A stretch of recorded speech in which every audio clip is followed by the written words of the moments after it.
Meeting to order. Can we have a roll call, please? Councilmember Narenheim. Here. Councilmember Lowenstein. Here. Councilmember Obaji. Here. Councilmember Barron. Here. Mayor Light absent. Mayor Pro Tem Kalijedovich. Here. Let's see. Do we have any blue folder items for closed session? None for closed session. Wonderful. Anyone from the public who wish to address the council on closed session items, non-agenda items? No one here. There's no one on Zoom, and there are no e-comments for closed session. Great. And what will we be discussing? Okay, as authorized by the government code, as listed on the published agenda, the following items will be discussed in closed session. Item F1, conference with legal counsel and labor negotiator. The employee organizations are Management and Confidential Bargaining Unit and Redondo Beach Firefighters Association Fire Management Unit. Item F2, conference with real property negotiator. The property is 230 Portofino Way, a portion of APN 7503-029-903. And item F3, conference to legal counsel existing litigation. The name of the case is Millicent F. Fagene, an individual, versus Robert Martin, an individual, Tyler M. Ryan, an individual, and Joes 1 through 25 inclusive. Case number 23STC-V30302. Thank you. Thank you. And who will be joining us? Yes, for all items, myself and City Attorney Mike Webb. For one half of item F1, we will be joined by Cheryl Park, Assistant City Attorney, and Diane Strick-Fadden. For item F2, we will have Cheryl again and Greg Kapovich. And then for item F3, we will have both Diane and Cheryl join us. All right, thank you. Can I get a motion to recess? Motion to recess to closed session. Second. All in favor? Aye. All right, we'll be back. About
Regular meeting, can I get a roll call, please? Councilmember Nierenheim. Here. Councilmember Lowenstein. Here. Councilmember Obaji. Councilmember Barrett. Here. Mayor Light is absent, and Mayor Pro Tem Kalu-Jedovich. Here, thank you. Do we have any reportable, oh, we'll wait for our city manager. I'll be here shortly.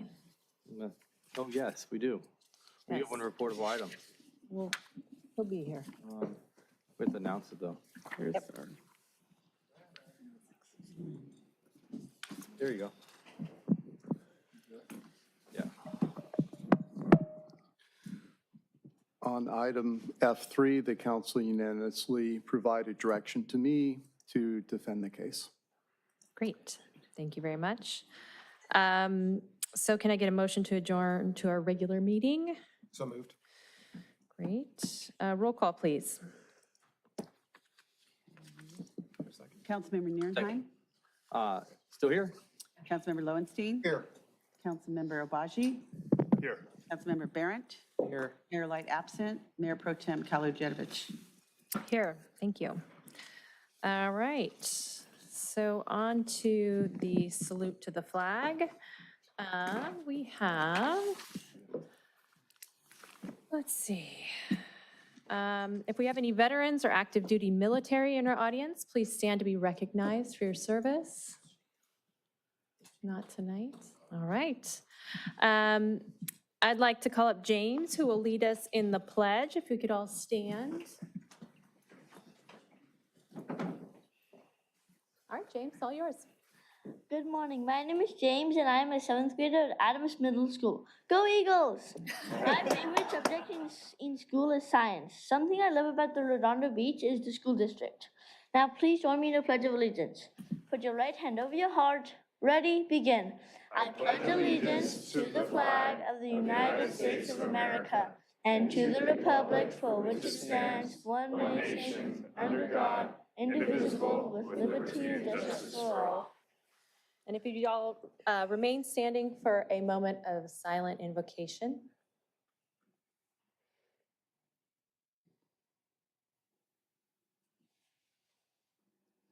Thank you. You may be seated. James, come on up. Love your time, buddy. Thank you so much. You did like a professional. Well done. Thank you. Can we get a photo with you?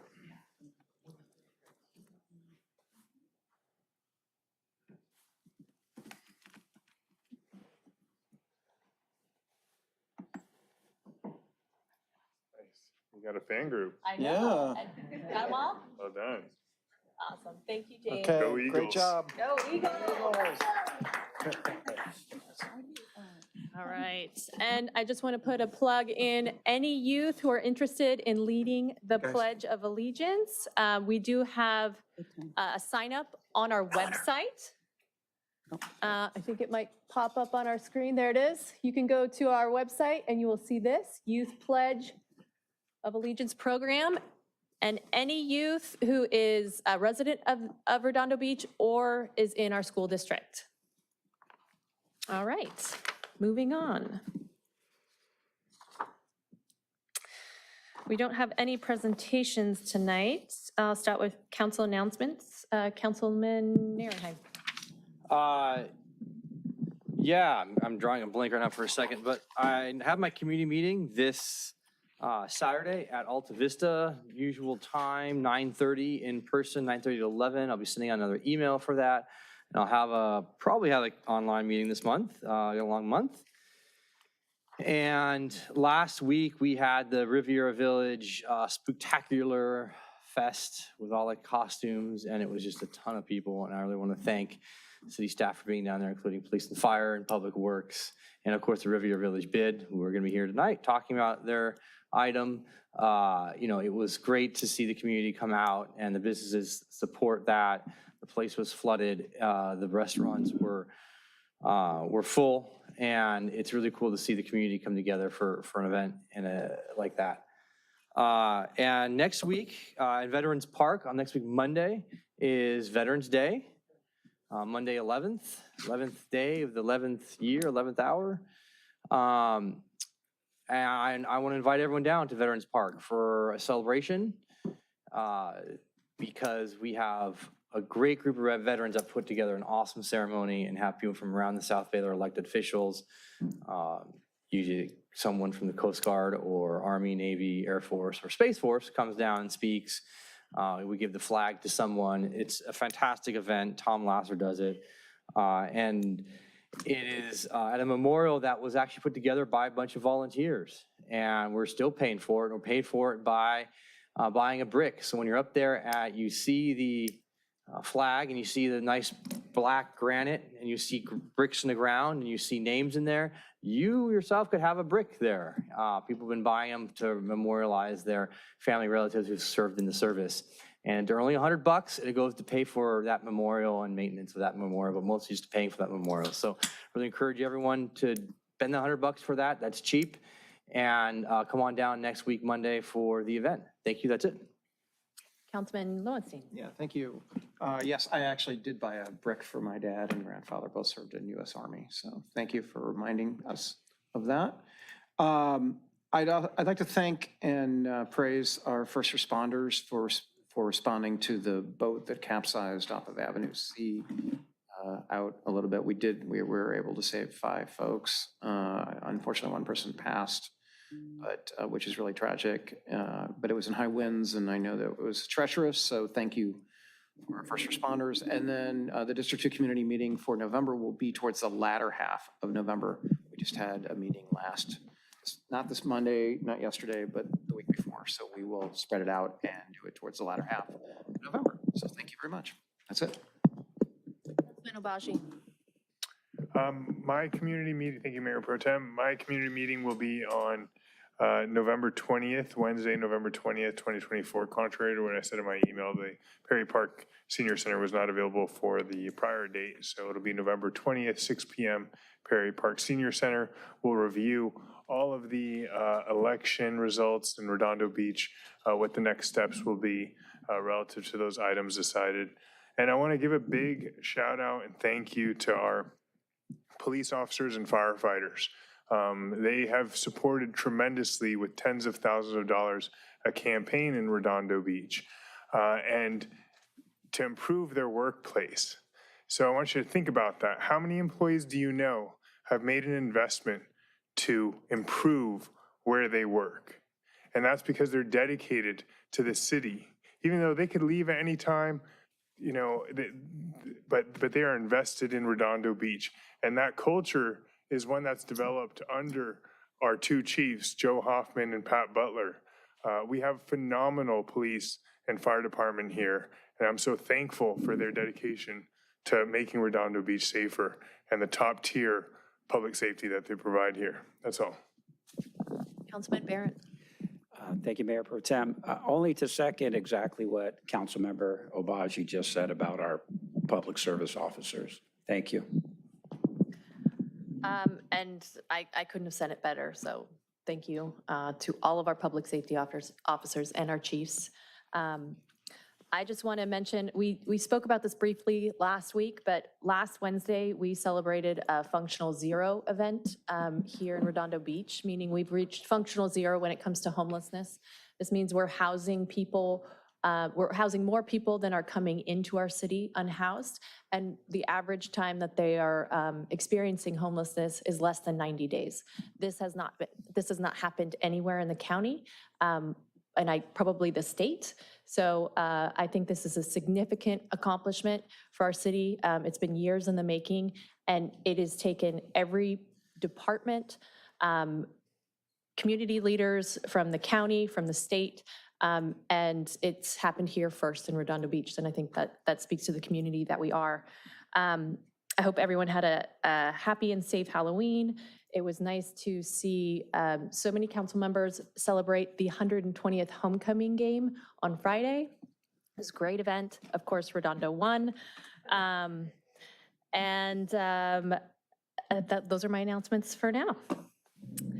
All right, moving on to order of agenda. Would anyone like to make a change to the order of agenda? Mayor Pro Tem, if I could interject here, under item N1, The presenter of that item, Rebecca Elder, with our tourism group, is unavailable tonight. She's had an family emergency, medical emergency, so she's asked that we continue that to December 3rd. to Okay. the Okay, so- agenda of 12:03. All right, so I'd like to no remove N1 that from the tonight. item. Yes, please. Got it. Okay. That makes things shorter. Wonderful. Any suggestions for the order of agenda? I'll make tonight? a motion to approve agenda as is. Do I have a second? Second. Make a substitute motion, if you don't mind, a friendly substitute motion to move item, sorry, Mr. City Manager, I told you what I thought of doing and you had a recommendation. I so- think if I recall our conversation correctly, I think that issue's been addressed because item N1 is actually coming off the agenda Oh, in okay. its entirety tonight and going to be Alright. part of our December 3rd Withdrawn. third Thank meeting. Okay. So I have a motion and a second. All in favor? Aye. Aye. All right. Let's see. So then we are moving on to an agency recess. So I call to order the regular meeting of the Community Financing Authority. Can I get a roll call, please? Yes, Member Nierenheim, Here. Member Lowenstein. Here. Member Obaji, Here. Member Barrett, Here. Chairman Light absent, Vice Chair Kaludjetovic. Here. All right, and a motion to approve the order of agenda for the Community Financing Authority. So moved.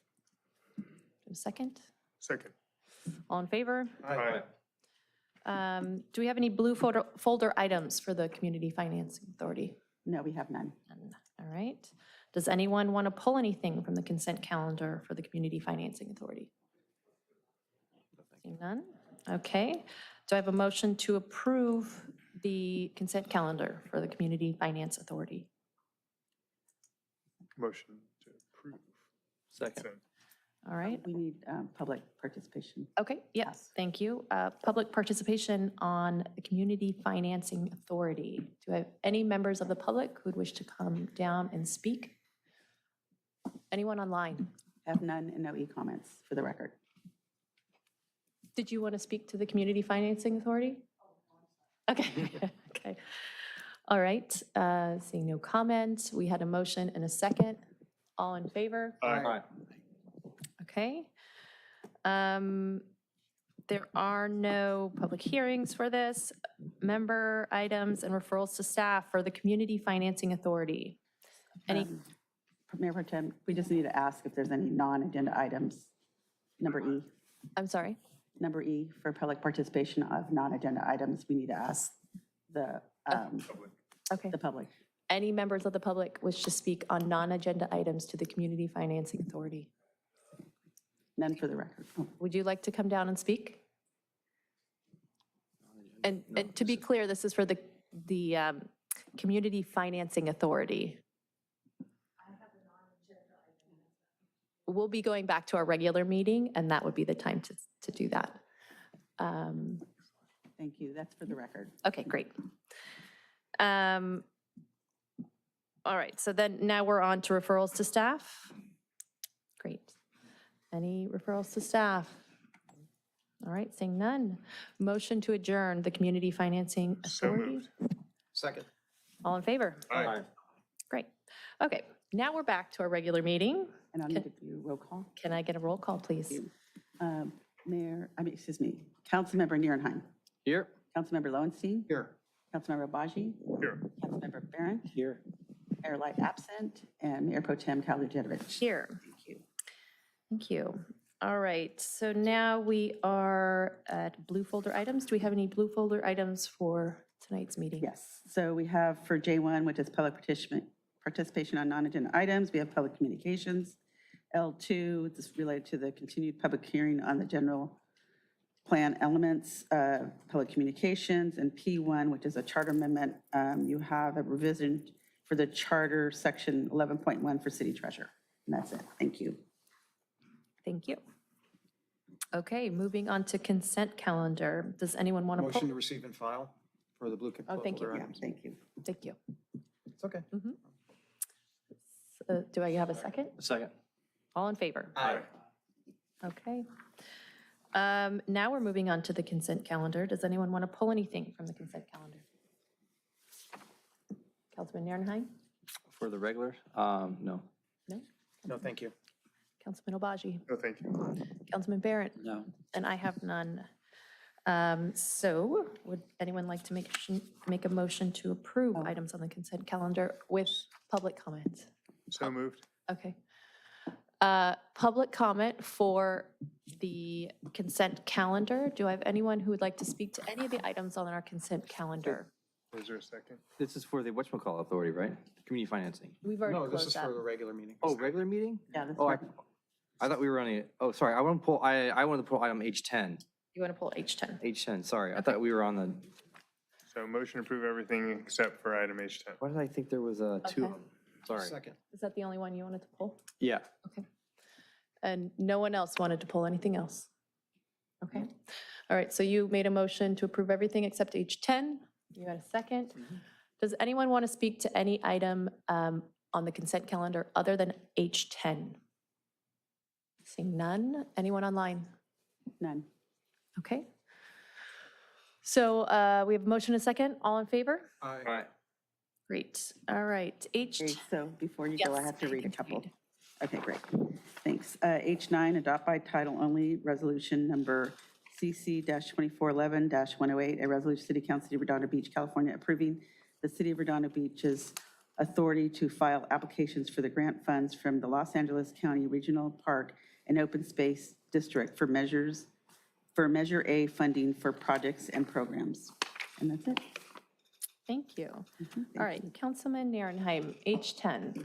So, Director Weiner, so item H10 is, Weiner, sorry.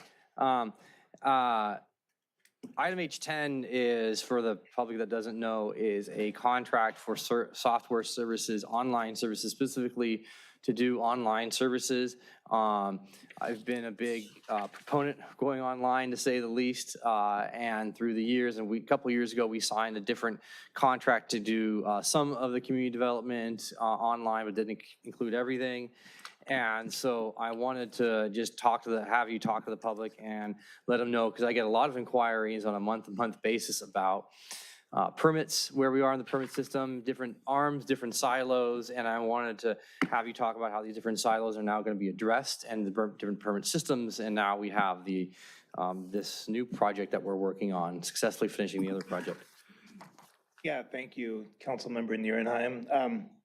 So staff is proposing to transition from our current permitting system to a new system. We implemented the current one this past summer, and we really feel we're just scratching the surface with the capabilities of this type of system. It's been primarily for the building division. We want to expand the online permitting and the ability to track projects throughout all departments. That includes planning division, public works, even code enforcement. So the iWork system, the one that's the subject of this agreement, we feel we'll be able to do that. It'll take more of a comprehensive capability to the city functions. And I do have experience with this system. I've implemented it and worked with it in another previous city. So I know from firsthand experience, it's going to do a very good job of allowing for online submittals, but also tracking of projects between departments and giving us with the ability to report back to the community and the city manager and the council on the numbers of applications, the types of applications, and performance metrics as well. What you just said was so key. You had prior experience with implementation, which is huge, and using of this current system. So I don't have to give any pause with this. I'm really excited to hear that you'll be actually, I didn't see that in there with code enforcement, but one thing I always hear about are many different departments that residents and contractors have to go to. When they do a single project, they go to 3 different places and they feel like it's a tentacles of an octopus going all over different places to pay for things, and left hand, right hand. So this is going to bring everything into one system. Somebody can go log on, pay, see where everything is tracking. Staff can see where everything is at, and there won't be any, well, we don't know what's going on over there. Now we can see what's going on, including code enforcement. Yeah, that's correct. And all the activity on a property will be in one location on the system. So if there's, for example, an encroachment permit or a code enforcement activity, that could all be pulled up just by clicking on the property address. And the public portal will be a tool for the community to get more information about the projects that are occurring within the city. There's even a mapping feature that will show you where the projects are located, and we'll have a description of those. So there's a lot of benefits to it that I think the community will really appreciate once we roll this out. And I do anticipate that it will be a fairly quick implementation time, approximately 2 months. That was the experience in my past city.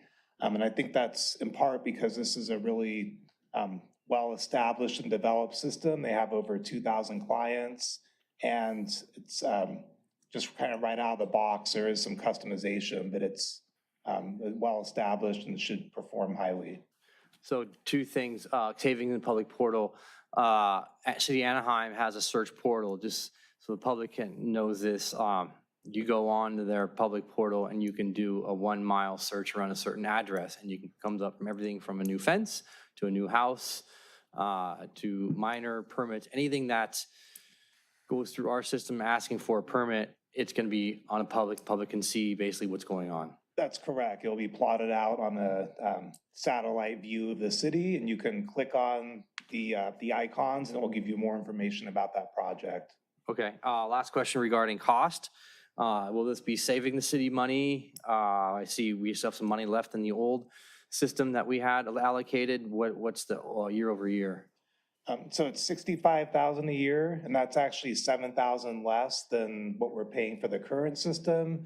And the current system was going to need a lot of add-ons and development that were going to cost in excess of $100,000 to further develop that software. So overall, it's a large net savings for the city. Awesome. Working more efficiently, more proactive, more transparent. This is great to hear. Thank you very much. Thank you. I'll make a motion to approve item H10 pending public comment. Second. Do we have any members of the public who wish to speak on item H10? And anyone online? None. All right, seeing none. All in favor? Aye. Aye. All right, that was 5.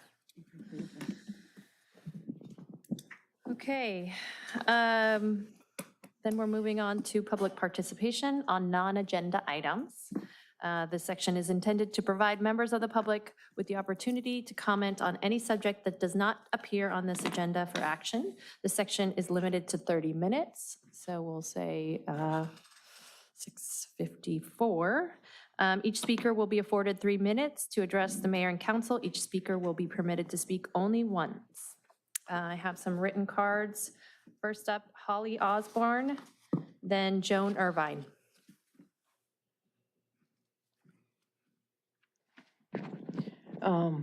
Good evening, Holly Osborne, District 5.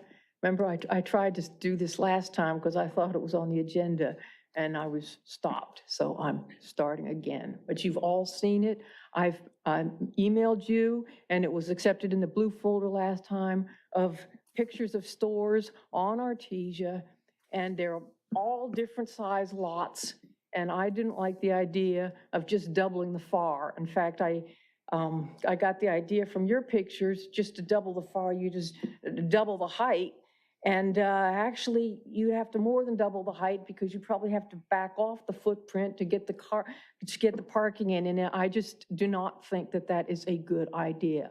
And especially for the small lots, I like those small stores, those mom and pops with the repair shops. Those are really handy for neighbors. We don't need something high end. I mean, vacuum cleaner repair shop's a vacuum cleaner repair shop. I like the fact that they're cheap.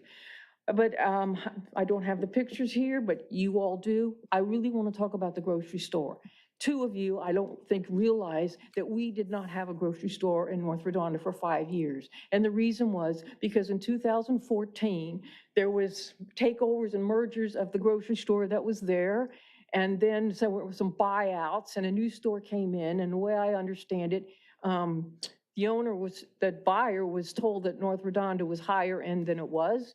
He paid too much. And then guess what? They raised the prices and it went out, but it's almost immediately. And we didn't have a store for 4 or 5 years until Grocery Outlet came in. And so I don't want to go through that again. I don't want you to double the FAR there. And I mean, grocery stores have to be one story anyway, I think. You push your cart, you don't want a 2-story grocery store. And I don't want you to artificially inflate the value of the property, okay? I don't think that helps the citizens get cheap groceries. And I don't think it helps the mom and pop store owners.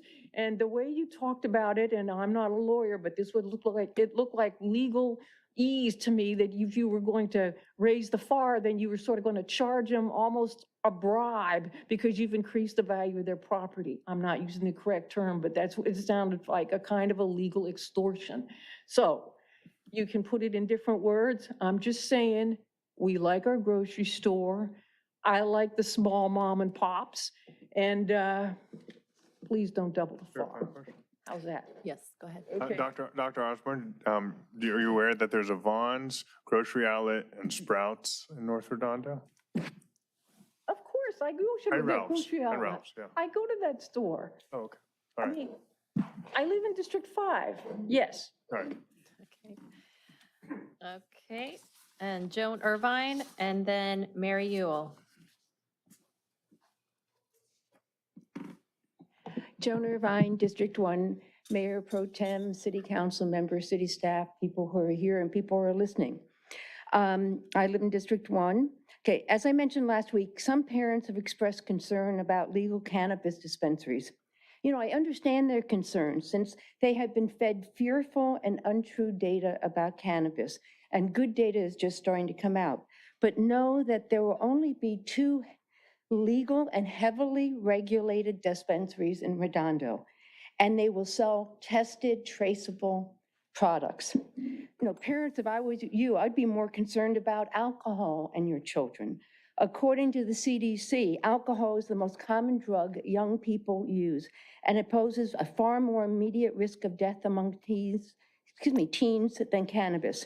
Alcohol is one of the leading causes of preventable death among teenagers.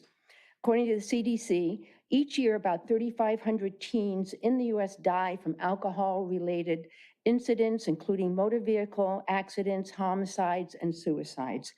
And alcohol can lead to risky behaviors and accidents, leading the chance of fatal injuries, STDs, teen pregnancies, and health issues over time.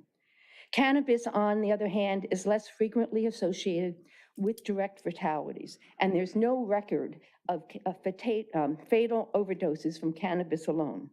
You know, adolescents, and this is all from the CDC, tend to drink alcohol if adults around them drink alcohol.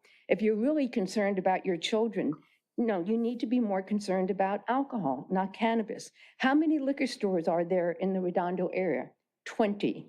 How many grocery stores and convenience stores sell alcohol? 45. How many restaurants serve alcohol? 150. Do you take your children to events, at family events or friends' parties where alcohol is served? Do you keep alcohol in your house? Is it locked up? Do you drink in front of your children? So based on all that, you should never allow your children to go to any of if you're going to be equal with cannabis dispensaries and with alcohol, the kids should never be able to go into a grocery store or a convenience store, and they should have the same regulations.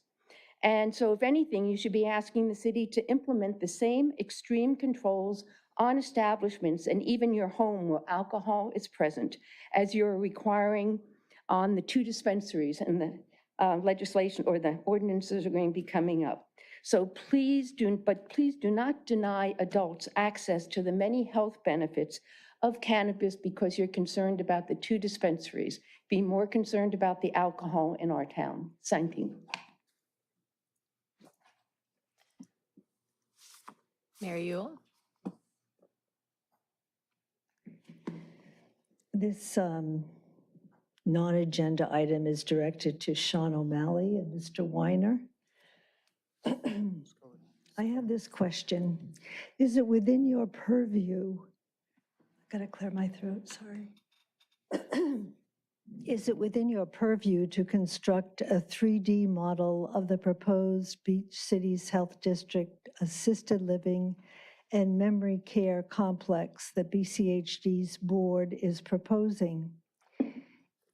It will, being three-dimensional, demonstrate what has been illustrated on paper, how out of scope and non-conforming this building is with its suburban neighborhood and adjacent schools in Redondo and Torrance.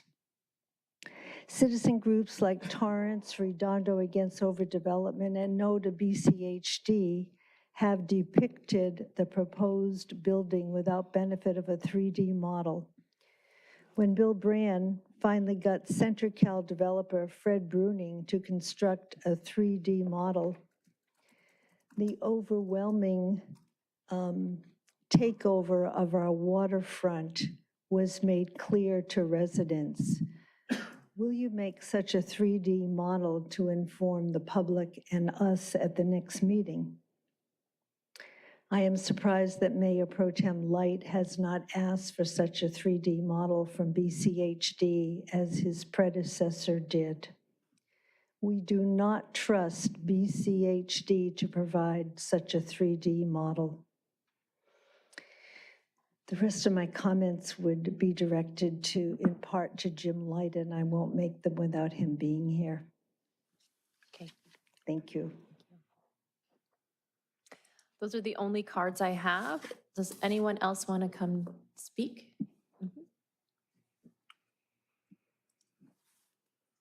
No. Good evening, council and Mayor Pro Tem and city staff. Laura Duke, District 3. I'm just going to kind of wing it. I am up here because a couple of things that occurred in the last meeting have kind of rubbed me the wrong way, so I wanted to come up here and express them to you. Councilmember Kolodarovich, there was a moment in the last meeting at the general plan agenda when there was a Torrance resident who was up here speaking on her thoughts on the beach cities and the FAR.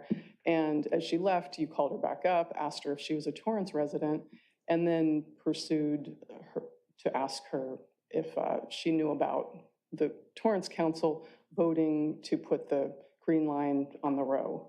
And to me, I felt that was a little bit inappropriate because it's this person who's talking on a completely separate agenda, topic, and she's not the city council of Torrance.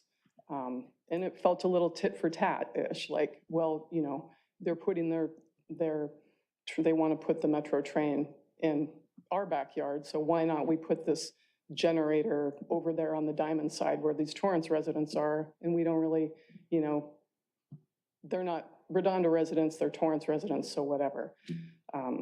Which kind of plays into a little bit of the beach cities party line of there are no neighborhoods around this property, the beach cities property, which is just inaccurate.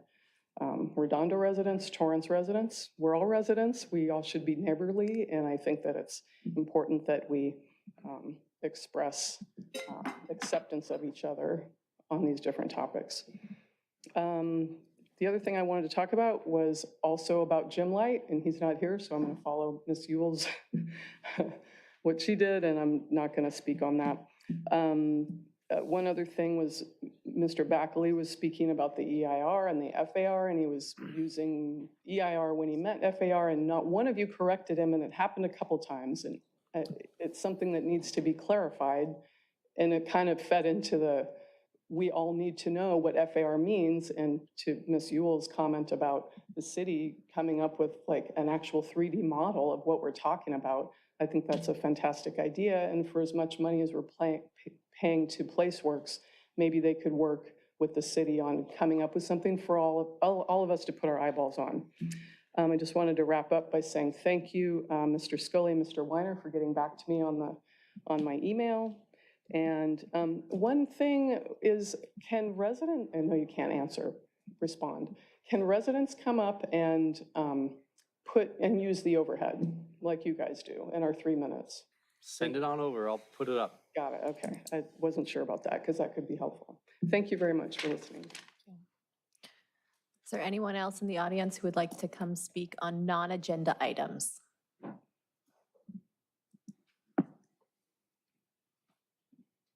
Along the same vein as the other people, my name is Jeff Gilbert.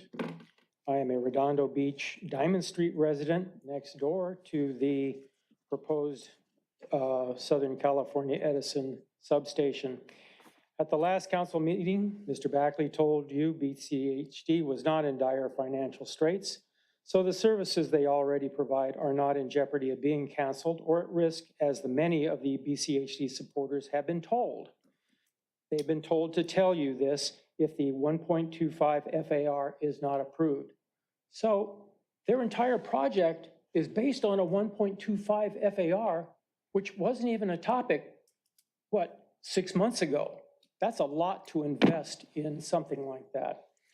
Mr. Backley also said that the open space was there for public use, not just for BCHD programs, but Measure BC states the open space is for their programs and does not mention general public use.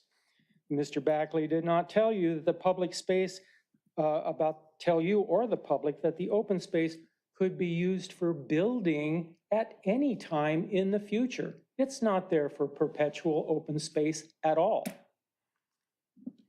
The open space is not protected. In other words, the senior staff and board have lied to their supporters, lied to the public, lied to the media, and lied to you.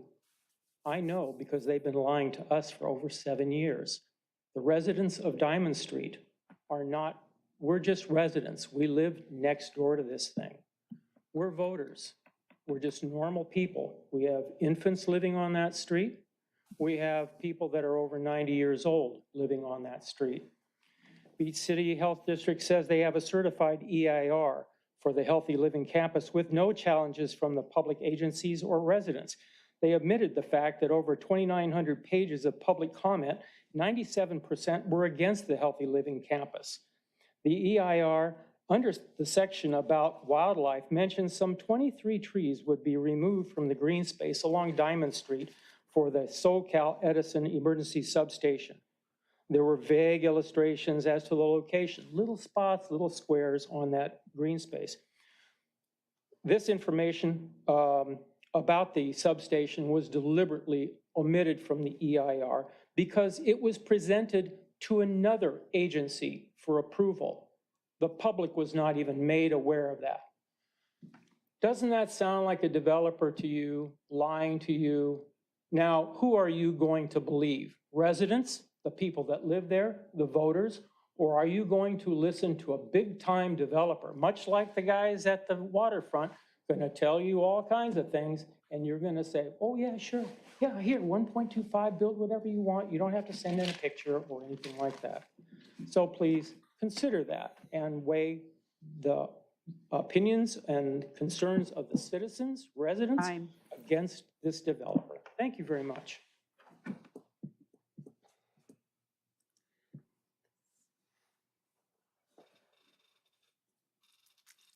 Evening, Council. Wayne Craig, resident of District 1.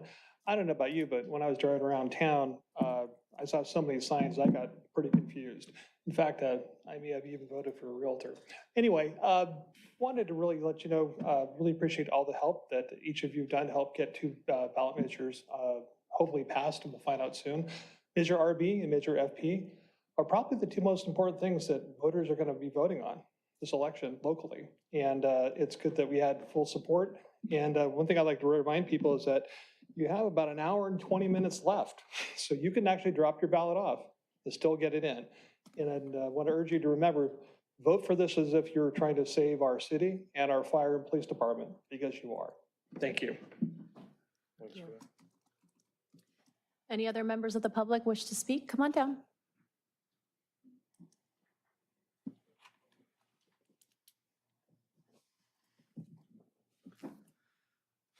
Hi, I'm Roseanne Taylor. Hi, council members.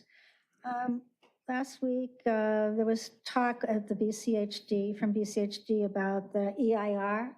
And in an email that came from BCHD, they were talking about the city council making a decision to certify the EIR. And it was confusing to me because the EIR is not the same as what you've been addressing, the Redondo Beach Planning Commission design review and the FAR. It's two separate things. The EIR does not interpret local ordinances or statutes. For example, the EIR does not take into account property values. And being a resident on Diamond Street, some of the estimates are that if that building is constructed as planned, that my property values will go down 140,000.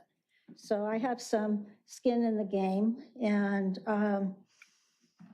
I think a lot of things were overlooked, like in Backley's email today, are talking about how the EIR has the approval, no challenges from the public, agencies, or residents. Well, I think there have been challenges to the EIR, and there have been concerns about it, and they're especially concerned about the residential care for the elderly, as we've talked about. I'd like to see that separated, that you separate any certification of that EIR from the decision on the FAR for Beach City Health District. I think they're two different things.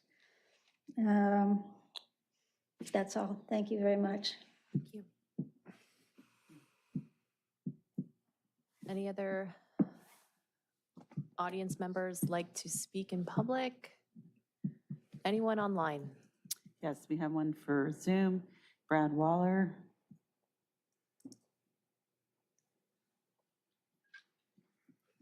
Good evening, Mayor, Pro Tem, and City Council.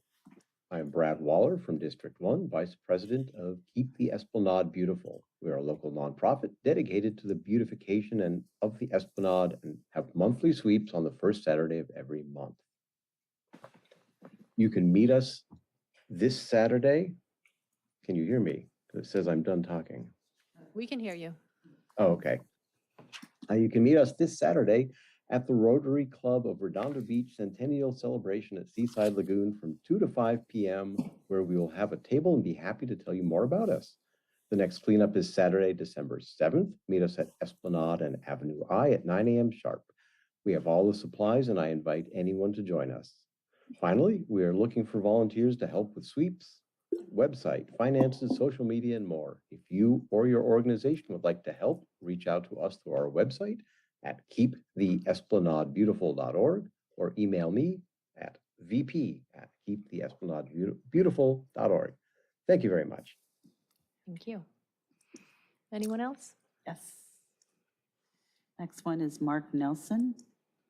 And just to be clear, these are non-agenda items.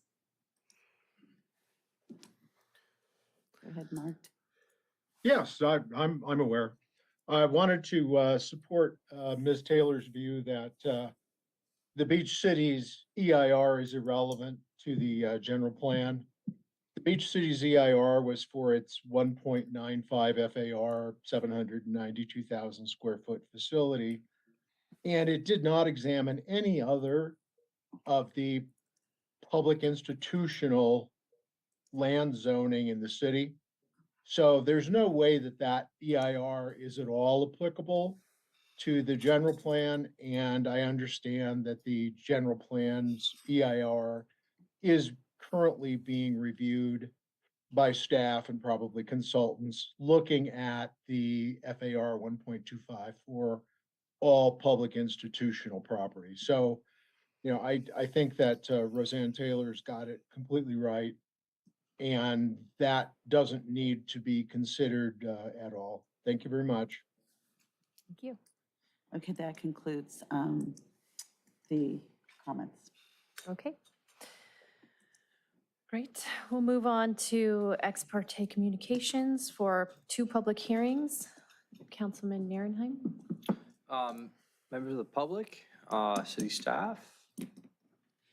Excuse me, is that for L1 and L2? Sorry, L1. Members of, let's see, no one on city, I briefly talked about it with Councilmember Baji, not really. Actually, no, we didn't talk about it at all. I just said. Guess if there was nothing to talk about. Exactly. So just members of the public and city staff, and that's it. That's for L2, you were saying? L1 and L2, just members of the public and city staff. I didn't even talk to Councilmember Lowenstein about it. Councilman Lowenstein. On L1, no one. On L2, city staff and the public. Councilman Obaji. L1 as discussed with Councilmember Narenheim. Which was L2 with Councilmember Barrett and Mr. Backley and many others in the public and the city manager. Councilman Barrett.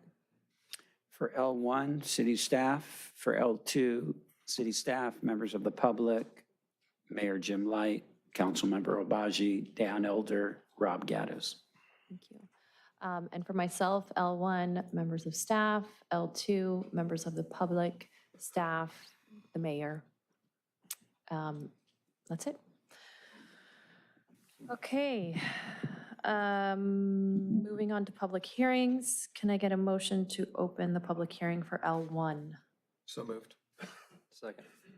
All in favor? Aye. Okay. And let's see. Who's going to be discussing this here? All right, Mr. Kapovich. Yeah, let me introduce this for you guys. Greg Kapovich, Waterfront Economic Development Director. The Riviera Village Business Improvement District, it was created in 2003. It's essentially a program in which the businesses assess themselves a fee in order to pay for certain improvements, festivities throughout the year. And each year, City Council must do a couple things. We must appoint an advisory board to manage those funds. Historically, that's actually fallen to the Riviera Village Association. And tonight, we request that you reappoint the association to continue that oversight. In addition, each year, the association is required to provide a report to the City Council highlighting accomplishments from the previous year, any goals for the upcoming year. And we do have Alan Sanford here tonight to do that report. He's the president of the association. And finally, before I turn it over to Alan, each year the City Council must set the assessment rate for the upcoming year. The existing rate yields about $79,000 per year total. This rate really hasn't been increased since 2005, so the association is proposing a slight increase. The increase would result in approximately $105,000 for calendar year 2025, and that's really due to inflation and just additional pressures on stretching that dollar out a little bit more as the years have progressed. So before you tonight is a resolution to approve the report that Alan's about to present to you, a resolution to reappoint the association as the advisory board, and to return this time next year to do another subsequent report, and an ordinance to increase the fee assessment, and then an agreement between the city and the association to actually serve as the advisory board. So with that, I'll turn it over to Alan Sanford, who can do a presentation for us. Mr. Sanford, come on down.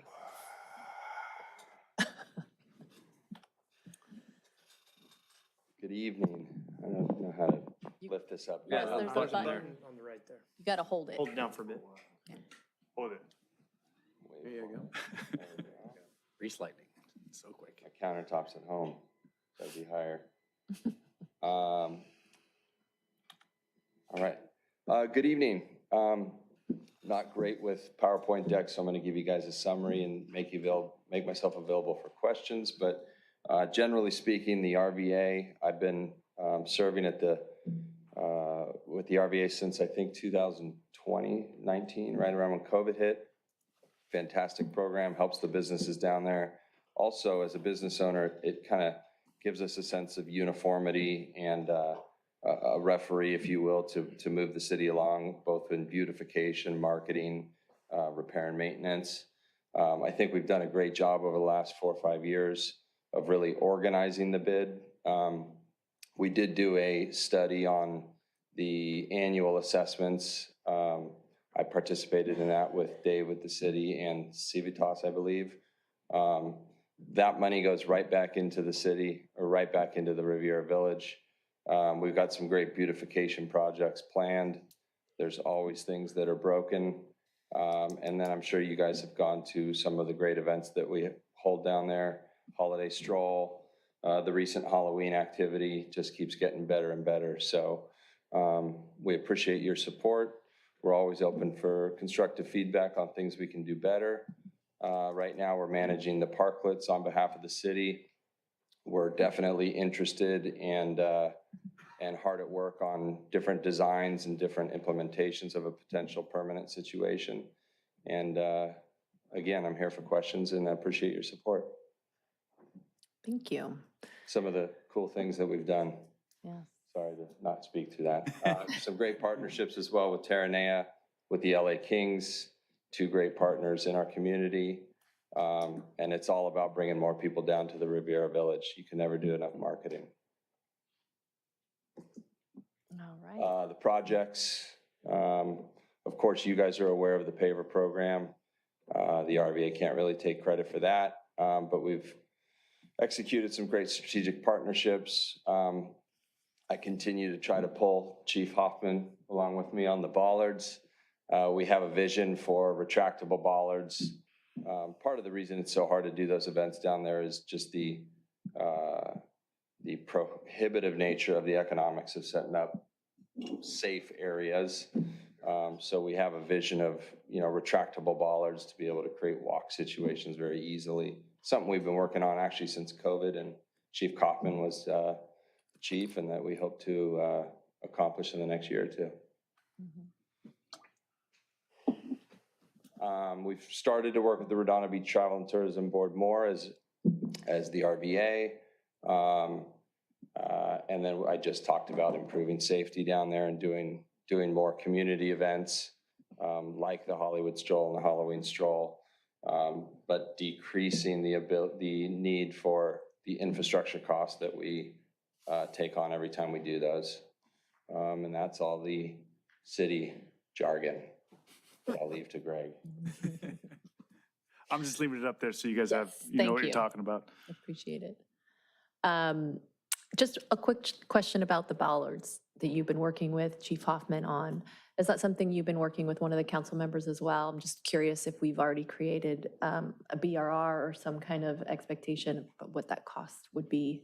No, it started as an idea, like I said, back in COVID, and we were brainstorming with the police association back at that time. And Chief Kaufman identified that there might be some grants available through Homeland Security because it's crowd safety. Interesting. And we got kind of down into the weeds on that. And then it, to be quite honest, got lost in the minutia of COVID. And so coming out of COVID, we still have the vision, and I think it's a fantastic idea, but I haven't checked in lately with the grant situation. And I think that's where it's either going to get funded by the RVA and we've got to raise the money to do that, or at some point we would present a. I think I can add to that a little bit, Alan. We did apply for a grant here in the last couple of years. I think we were unsuccessful, but we can always continue that effort. And I do believe we intend to apply again. Joe might have more detail. Chief Hoffman. So I actually just asked for an update on this. I just pulled up my email. So what we were trying to do was get reallocated funds through the SHISCAP funding in order to fund the Ballard project. So that particular request was not selected or approved in the grant year. So we did a different proposal that was selected, and we were looking to see if we could get a project modification approved to use the fund towards the bollards instead of some cybersecurity software that was initially submitted for. But unfortunately, that wasn't approved. So that attempt to try to get the money reallocated to a different project didn't work. So now we're kind of back to the drawing board. We're about to start on the 2025 SHISCAP grant. It's about 1.7 million for all of the LA County cities. Last time there were 17 cities that were involved. We ended up with like $83,000. It depends on how many cities are there, but this would definitely be the type of a project that we could apply because of the nexus to terrorism, things in the events that occur down there. So we haven't given up, but it is challenging to try to reallocate those funding, but we're gonna keep continuing to try, and come budget season, we can certainly do a BRR to give you ideas, because they are expensive and there's a lot of steps involved. It's not just purchasing the bollards. Right. So we could give some other ideas so that if we don't keep trying for these grants year after year and not being successful, there may be another way that we could look to try to get it implemented as well. What's SHISCAP? You said SHISCAP. The State Homeland Security grant funding, we work through, that comes through the state and then down to the county level. And Redondo Beach has taken on the role of being the administrator for all of the LA County cities that participate. Well, not the city of Los Angeles or the county of Los Angeles, but for all the independent cities. hopefully that provides a little bit of an update on that. For sure. Thank you. Councilman Nierenheim. Thank you. To add some more color regarding the conversation on the bollards, that discussion actually started in 2018, 2019. So it was predated, President Sanford was there. And it was born actually from an ICA conversation up in Santa Barbara, where we had a presentation by a vendor and other cities that had gotten Homeland Security money to do bollards for exactly what we're doing, shutting off the streets, but more importantly, farmers markets, because farmers markets, if you remember from 5 years ago or so, 6 years ago, 10 years ago, had people driving through them and creating huge issues, to say the least. That conversation started way back then, and all the money that we were programming at the time for grant phasing and CIP projects, we didn't have any money left to do that. So I'll be looking at, Chief, just so you know, I sent you an email a few weeks ago regarding the farmers market. We'll be looking forward towards applying more grant money for that as well, for those areas. Because the farmers market there on Sundays happens every Sunday at 8 a.m., 9 a.m. to 1 o'clock now, I believe it is. Yeah, 1 o'clock. So it's huge. And, President Sanford, I want to thank you for all the leadership and the many hours of volunteering you do for the bid down there. It's well earned, all the kudos and thank you that you do get for it. I know it's not enough. I know it's not paid, but it rounds itself back out through the Spectacular Fest that we had this last week, and then the Halloween or a Holiday Fest in December. That's really been a big change, big boon to the community. Of course, people don't realize the plants that are down there are all taken care of by them. LED lights, overhead LED lights are installed by the Riviera bid and maintained by them as well. So I'll be looking forward towards helping. I know there's some outside parklets that need some help, and looking at city staff to see what we can do to help fix some of those up. So thank you for your work on all that. I appreciate it. And I'll be there. See you on the Wednesday meeting this month that was moved. Just got that update. Thank you. Appreciate that, Kathleen. That's it. Councilman Obaji. All right, so Mr. Wazansky, I know Director Wingy isn't here, but my understanding is that we've applied to the COG for Measure M funds to widen the sidewalks as permanent, essentially dining decks, right? Well, two phases to that. We've applied and received significant grant fund to study and design the expansion of the sidewalk area, recirculation elements of parking association, as well as hydrology, so the movement of water, and the cost and design efforts associated with providing alternative parking at the Riviera Triangle through a structured facility. That's funded, and that's and I believe we'll be receiving those monies in the next fiscal year, if I remember correctly. What I imagine, if you could light up 2B, please, I'd appreciate it. What I imagine is once those curbs are put in, they will still need some protection from like the bollards, right? Even if sidewalks are put up, or somebody could easily drive up onto a sidewalk. Well, usually what you would do in a structure like that is you'll build through the structure itself that will create the perimeter of the dining area. That's where you reinforce and provide some level of traffic control, much like we do with the parklets now that are actually in the roadway. Now you sort of bring that structure in a slightly different configuration up onto the sidewalk.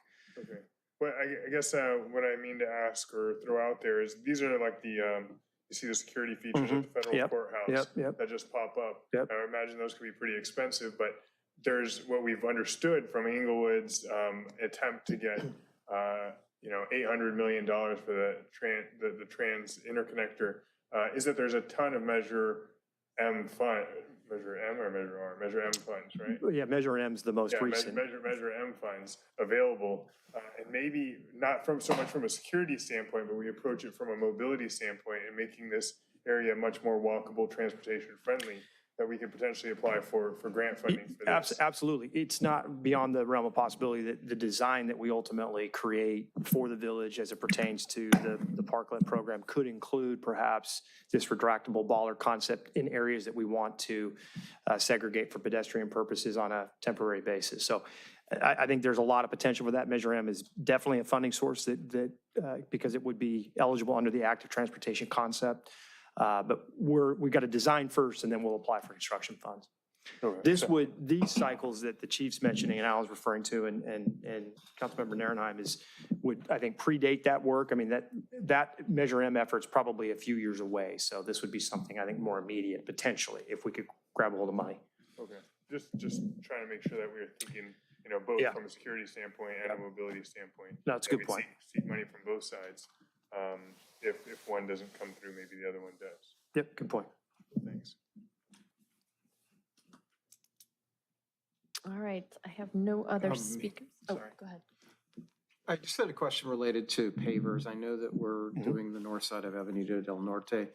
Have we identified others? Because I know that funding came from several years ago, right? I believe. Well, it's a more recent, there was some seed money that was appropriated a few years back. And then 350,000. Yeah, and then we supplemented it in the last year's CIP. And then, of course, it was identified as a priority project. So the current scope of work that you approved through a change order a couple weeks ago, that will likely gobble up the majority of that money. But there are a number, to your question, there are a number of locations in the village that could benefit from paver installation. It's just a matter of phasing. So Yeah. mostly the side streets, or are they Catalina's? Well, I think the theory is right now, a lot of attention's been paid to Catalina over time. I think Avenida del Norte, which is an east-west route, sort of, hasn't received that same level of enhancement, if you will. Right. This is an opportunity, particularly because it's being installed in an area where there's currently no landscaping. So we get sort of a win-win in that we're not replacing existing landscaping, but we're actually adding landscaping as well as the pavers. So the goal here is to give Avenida del Norte kind of an entry enhancement that'll bring people down to Catalina and sort of connect the triangle and the main avenue, if you will, a little bit more bucolically. Okay. That's not really a word, but in a more attractive way. Okay. Yeah, that was. And when is that project going to start? January. And we signed the contract for that just Yeah, last week. contract's executed, and pavers, I believe, are going to be on order, and it's we should be getting rolling in January after the holiday. Any other public comment on this item? Seeing no one in the audience. Anyone online? I have none. Motion to close the public hearing? Real quick, what's the timeline on the parklets and the design for the parklets? Well, the design for the permanent solution is going to take some time. We've got authorization, I believe, for the current parklet installation through the Coastal Commission, I want to say for another, let's call it 14 months, give or take. I think we're good through the end of the next calendar year. But if we need to extend that time frame, we'll look to do that, work with the commission to do that and address some of these repair items that we're hearing about now. Okay. And the last thing is, he already left, but Kathleen's here. There's no free parking in the Riviera Village, only 2 weeks this year. So last 2 weeks of December. Come on down. That's it. Thank you. All right, so there was a motion to close the public hearing. Do I have a second? Second. All in favor? Aye. Okay. Motion to adopt resolution 2411-106, confirming the 2024 report. Resolution 2411-105, ordinance 3284-24, and approve agreement, and motion to approve the agreement with the RV Association to manage the bid for 2025. Second. All in favor? Aye. Aye. Okay, so adopt by title only resolution number CC-2411-105, a resolution City Council of Redondo Beach, California, adopting an advisory board in connection with the Riviera Village Business Improvement District and directing the preparation of the report for calendar year 2025. Adopt by title only resolution number CC-2411-106, a resolution of the City Council, City of Redondo Beach, California, approving the report of the advisory board for 2024-2025 in connection with the Riviera Village Business Improvement District, adopt by title only ordinance number 3284-24, in order to the City Council, City of Redondo Beach, California, amending Redondo Beach ordinance number 2922-03 to increase the assessment amount levied against business within Riviera Village Business Improvement District. Thank you. Thank you. Okay, moving on to L2, the continued public hearing to consider land use element, zoning ordinance, and local coastal program amendments and certification of a program environmental impact report. That's L2. Can I get a motion to open the public hearing? So moved. Second. All in favor? Aye. Aye. Okay. Who is going to be speaking to this? Good evening, council. So the council's reviewed this item at 3 meetings in October. So tonight I'm going to keep it brief in terms of the overview of the project. Basically, what it is it's a comprehensive update to the city's general plan. The project has been broken up into 2 phases, as I refer to it as. Phase 1 is what's before you tonight, and those are the actions necessary to implement the city's housing element. That includes amendments to the existing land use element of the general plan, some minor amendments to that, and zoning ordinances that effectuate the programs in the housing element. And we are working against a statutory deadline to implement those housing element programs by February 12th, 2025.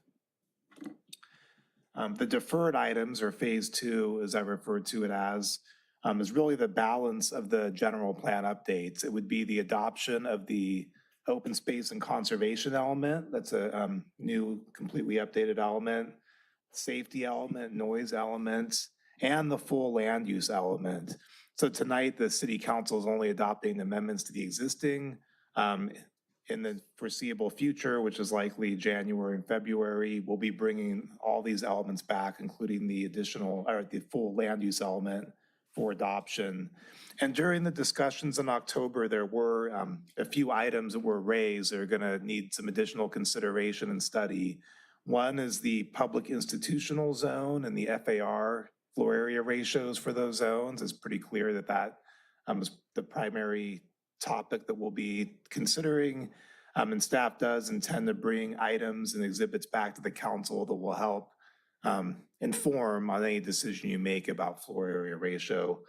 There's also the FAR for Artesia Boulevard, along with the development standards. There was some discussion during the October meetings about the allowed height of the building to accommodate the proposed FAR of 1.5, and then also trying to work in rooftop dining and some allowance for it and standards for it into the zoning ordinance amendment. There was also discussion and some need for additional work on the non-conforming uses and structures section of our code. We discussed how we're going to treat non-conforming residential with some of these rezones and citywide. There's also some additional amendments that we're doing to the section just to bring it into better compliance with state law, not housing law, just land use law. And then finally, the city's historic preservation policy. And we intend to do a deeper dive on that and take a look at what the policy potentially means and as it pertains to designating structures. So I just wanted to get a little preview of what's coming for phase 2. And like I said, that will be likely in January, February, around that time. But for tonight, the recommended actions are related to the housing element implementation. And I'm going to paraphrase these. It includes adopting a resolution that would certify the EIR and adopting a statement of overriding considerations, adopting a resolution amending the land use element of the general plan, the existing land use element, adopting a resolution that would amend the city's local coastal program, and introducing ordinances for Title 10, Chapter 1, Chapter 2, and Chapter 5 of the city's municipal code. And then finally, item number 7 would be to direct staff to return on December 3rd, 2024 for consideration of subsequent environmental impact analysis regarding the Beach Cities Health District FAR issue. And at that meeting, the council would not be making a final decision on the floor area ratio. However, action would be taken on the subsequent environmental review that will be presented to the council at that time. So that concludes my presentation, and I'm available for questions. Wow. Thank you. Let's see, do we have any council members looking to speak? Mr. Narenheim, Councilman Narenheim. Thank you, Mayor Pro Tem. So just to be clear, tonight, we will be approving a final EIR that has studied different impacts and ranges, zoning changes and updates, correct? That's correct. And we're not setting anything, right? We're just, we have factual findings that we're going and we're making these decisions off of and passing some, I believe there's a couple of impacts that we're not, what's the word I'm looking for again? That we can mitigate, correct?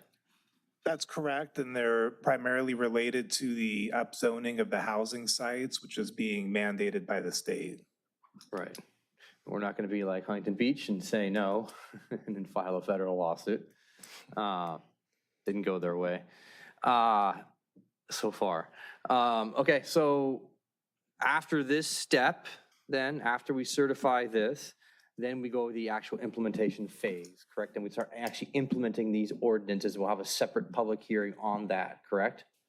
So the ordinances are being presented for adoption tonight. The ordinances related to the housing element implementation. When we're choosing the FAR and other Phase implementing 2. things.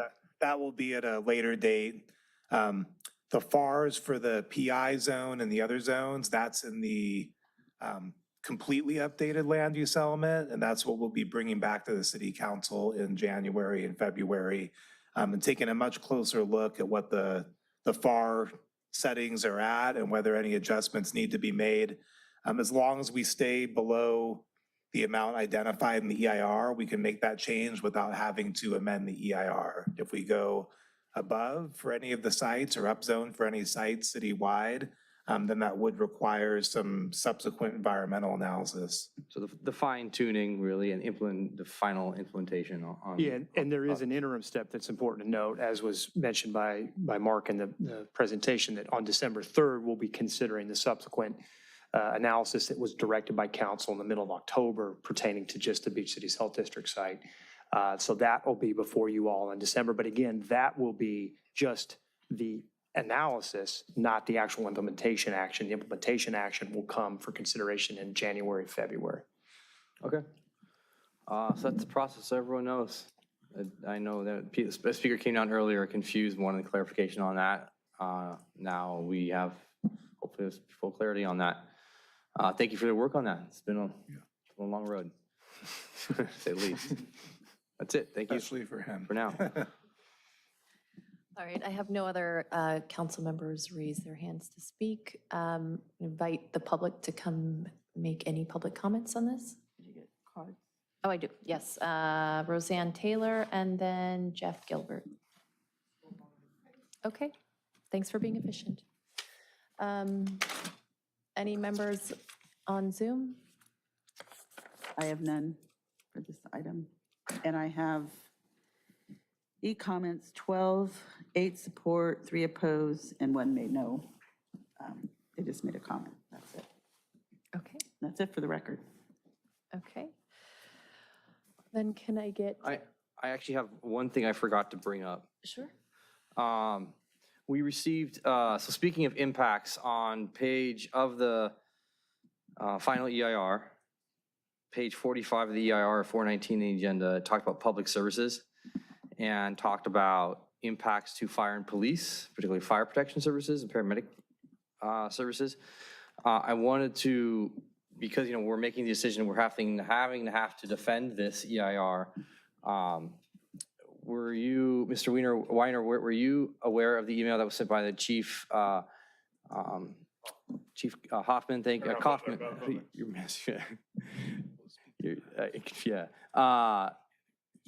Yesterday regarding the paramedic calls, the number of paramedic service calls that we get to Kensington. I'm going to add that email to the record. I'll just I do that now. Basically, it says, just so everyone knows, there's been a lot of questions these last few months regarding what are the service calls to Kensington, which is on Nob Hill and PCH. And in the last year, from 11/1/2023, 11/1/2024, their Redondo Beach Fire responded to 133 times, with 125 of those calls being medical related. And since 2022, March 4th, 2022, which is not including COVID, it's been 356 times. And so far, year to date in 2024, 106 times. And in 2023, 142 times.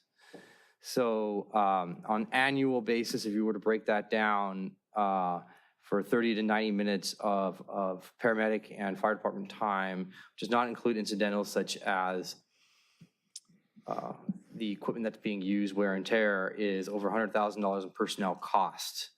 So you have to add the equipment and other uses on top of that. So I'm going to add that to the record. I emailed that to the city clerk, make sure that's in there, because if we do have to defend part of this EIR and any parts of the EIR, if someone were to file a complaint on us on something like that, we need to have all the facts into the record before the public hearing closes. So that's all I have to add.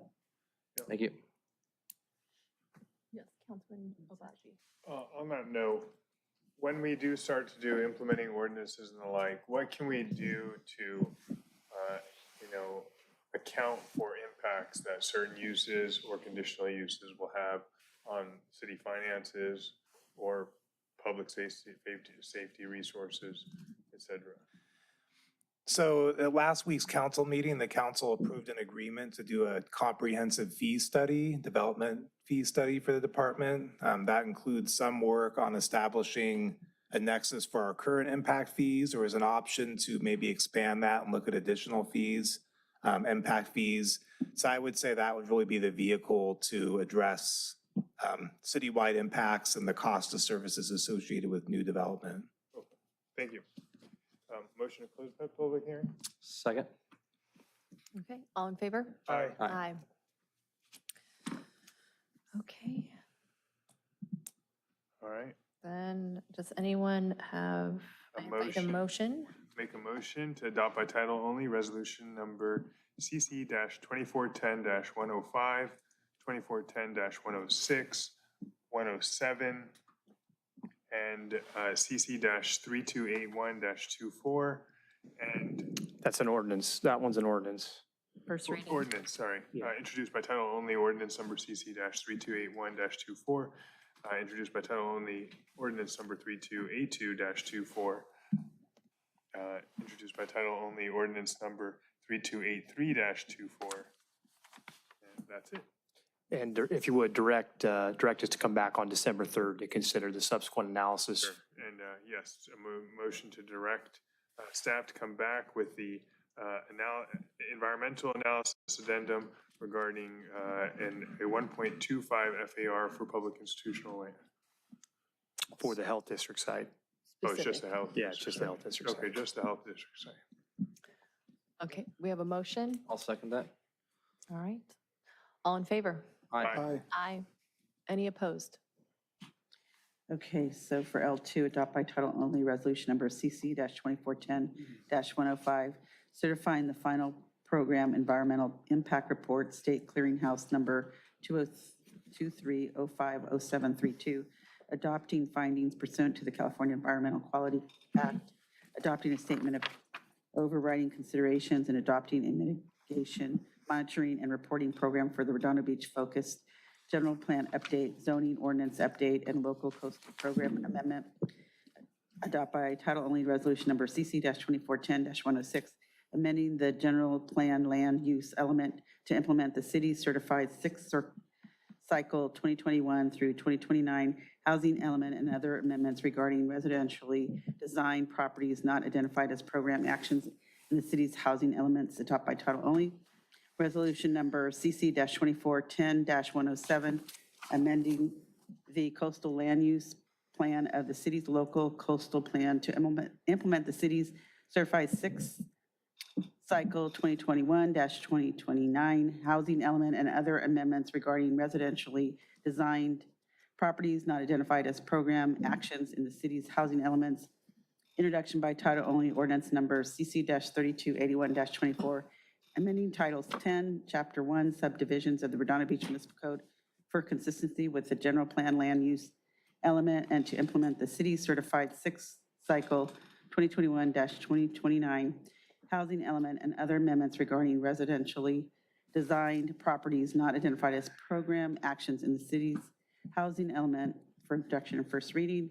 Introduction by title only, ordinance number 3282-24, amending Title 10, Planning and Zoning, Chapter 2, Zoning and Land Use of the Redondo Beach Municipal Code in consistency with the general plan land use elements and to implement the city's certified sixth cycle 2021 through 2029 housing element and other amendments regarding the residentially designated properties for identified as program actions in the city's housing elements for introduction and first reading. Introduction by title only, ordinance number 3283-24, amending Title 10, Planning and Zoning, Chapter 5, Coastal Land Use Plan, implement ordinance of the Redondo Beach Municipal Code for consistency with the general plan land use element and to implement the city's certified sixth cycle 2021 and 2029 through 2029 housing element and other amendments regarding residentially designated properties not identified as program actions in the city's housing element for introduction and first reading. Thank you.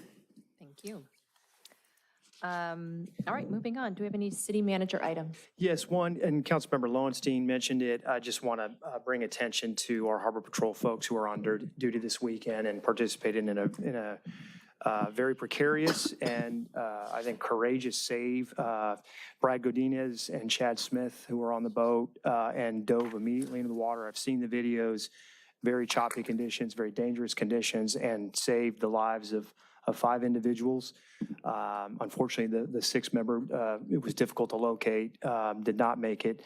Our chief, Chief Butler, was also on the boat, ironically, was visiting Harbor Patrol when the call came in, rode out with our 2 HPOs and captain there and assisted, really just managing the boat. They were in the Boston Whaler. It just, watching the video, it was really impressive, the work that was done and the courage and the technical skill set that our 2 folks had, both Brad and Chad. Very impressive. So just want to recognize them. There is an ongoing investigation that's being provided and performed by the Los Angeles Sheriff's Department in conjunction with the Coast Guard. So limited information as to the specific details yet associated with the incident. And we'll be careful and sensitive to that, but did want to recognize both Brad and Chad and Pat, for that matter, for his assistance and timeliness there. Really tremendous effort. Thank you. Okay, mayor and council items, P1. Let's see, discussion on charter amendments. Madam Clerk or City Treasurer, which one we want to go first? So let's see. We have 2 charter amendments here. Okay. I provided the city clerks, which actually, let me see one go on the other side, and we'll bring it up so you can see. Thank you.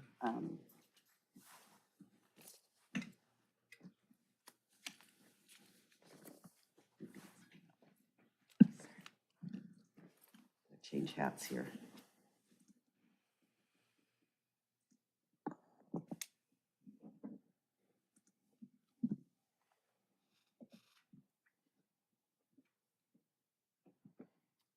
There we go. Okay, so per the charter or advisory committee, these were some of the recommendations. Anything that's black, this is sort of actually getting ready for the election. So what's black would be new. So the city clerk shall devote their full time to the duties of office, which is what I'm doing now, is full time. The D is testimony as needed. They added that in and removed depositions. E, oversee all city elections and provide all elective officials with certifications of election, and then remove himself and put the city clerk. And then F, there was some conflicts here because it had the city manager and the city clerk working under, there was just a hard interpretation. So this was review the financial affairs of the city, which are under the direction of the city manager, and in connection therewith have access to the city's financial system, and at the city clerk's discretion, review and approve city expenditures prior to payments to identify any irregular transaction. And then any identified irregularities of approvals contested by the city clerk shall be resolved in conjunction with the city manager or their designee. Any unresolved irregularities or contested approvals shall be presented to the city council for final disposition with 45 days of when the information in question was first made available to the city clerk. And then G, which is participate during the process in review of accounting procedures and annual audit expenditures. I added this, which I met with the city manager and also spoke to the city attorney. I really believe that we need to have this in here, which is periodically, not more than once a year, audit areas of city expenditures such as accounts payable, payroll, fixed assets, and journal entries. And so this part sort of brings back the Moss Adams, because I want to make sure that there's some kind of auditing in different areas of the finance. And then, as you remember, also the qualifications, which I have in black. No person shall be eligible for office of city clerk unless at the time of filing their nomination papers, such person shall have a bachelor's degree from an accredited college or university and 5 years of experience in responsible position involving public or private sector. Lucy, can you scroll down? There we go. There we go. Or have 5 years of experience as a city clerk in the state of California. So that's for my section. So to make it in agreement in a sense of for some other sections, we have section 20.1, which is approval of demands. So we added here for the city clerk or if contested by the city clerk by the city council. So this was added just to satisfy what we've changed. And then the next thing is the city manager, which is 12.3, powers and duties. I think there was one little, yeah. So A, we just removed except as specifically provided in section 11F of this charter, because that sort of connected both of those as it is right now. And those were the changes. I don't know if you have any questions on city clerk. Just have one question. Yes, Councilman Lewis. So the bachelor's, it's just a bachelor's degree, it's not a bachelor's degree in business administration or anything else, right? It's just a bachelor's degree. Let me get to it. And 5 years of experience. Correct. Okay, got it. Or have 5 years of experience as city clerk. Correct. Okay. Does the 5 years of experience as city clerk in the state of California, is that replacing the bachelor's degree? Because the way it reads. Yeah, that's what they had decided, the charter review, and I was okay with that. Okay, because the way I read it, it says bachelor's degree and 5 years of experience of public or private sector accounting, or have 5 years of experience as a city clerk. Oh, I see what you're. Follow what I'm saying? Right. So Right. maybe So- that should be clarified. Okay. This is. I think they should have a page 3 or bachelor's 4. degree, but Yeah. Or then maybe, Oh, here we go. yeah, does that make sense? You guys following that? yeah, I see what you're saying. So I think it should have a bachelor's degree and the 5 years of city clerk experience. Yeah. So. Right, yeah. So basically, or the city, 5 years city clerk. So I don't know if we do a semicolon there? Yeah. To clarify that? Mhm. Or have 5 years of experience, if that makes sense. Okay. That's it for me. Thank you. I just had a question about item H, if you can scroll up. Mhm. So there was, it says periodically no more than once a year audit areas of city expenditures such as accounts payable, payroll, fixed assets, and journal entries. Just wondering, so this is just, there's no more than once a year, but there's no minimum of an audit. So I'm looking at, yeah, no, there's not. It's just once a year, because I don't want whoever the city clerk is next time, they're not asking and demanding to do audits every month.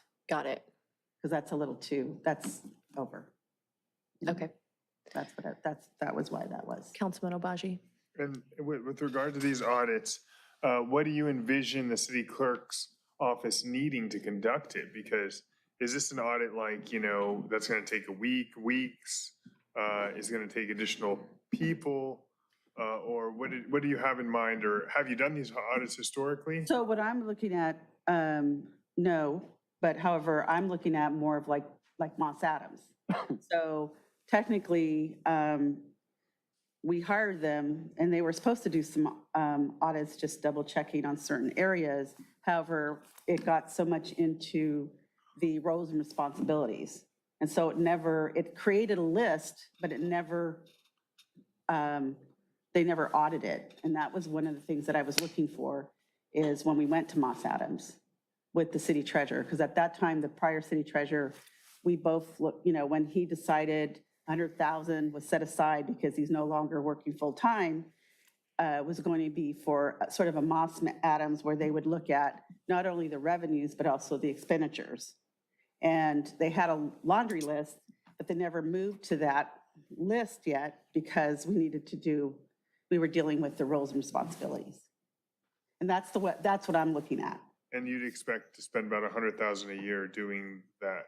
The 100,000 a year was cumulative with treasurer and, so maybe it was split with finance, it was split with city clerk, and it was split with city treasurer. Okay. And you would just be essentially, Moss Adams would do the audit and you would just review the result. Correct. And give them direction of what area. To conduct the audit on. Correct. Or dig deeper on. Correct. And does this give you the authority to direct Moss Adams to do anything?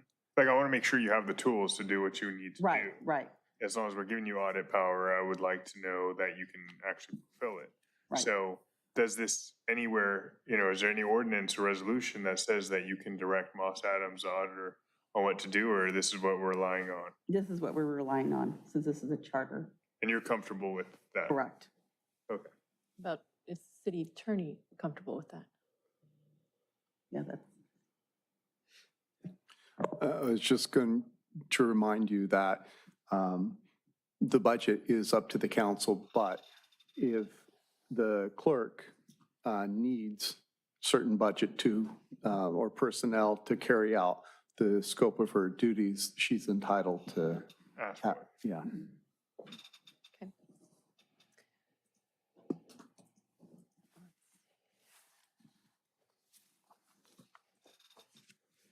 Councilman Barrett. Thank you, Mayor Pro Tem. Could you scroll up to the very beginning of the proposed changes, whomever has the board? Right there. The city clerk shall devote their full time to the duties of office. In the agenda packet, I believe that was stricken. Yeah, that was. That was an error. Yeah. And so this is being proposed to be added. Correct. And why should the city clerk be required to devote their full time and duties to the duties of the office? If you know, why is that being proposed? That was being proposed by the charter. Right. The charter That's review. proposed by the charter. The chair is here, but as I recall, they wanted to make it consistent with the other provisions. So for example, the city attorney has a full-time, that's a different circumstance, and that was put in. So as you can tell from the city attorney language, they not be in private practice, they not have, Can't do that. other clients. I don't know that it needs to, it's up to you to decide whether you need to put it in there.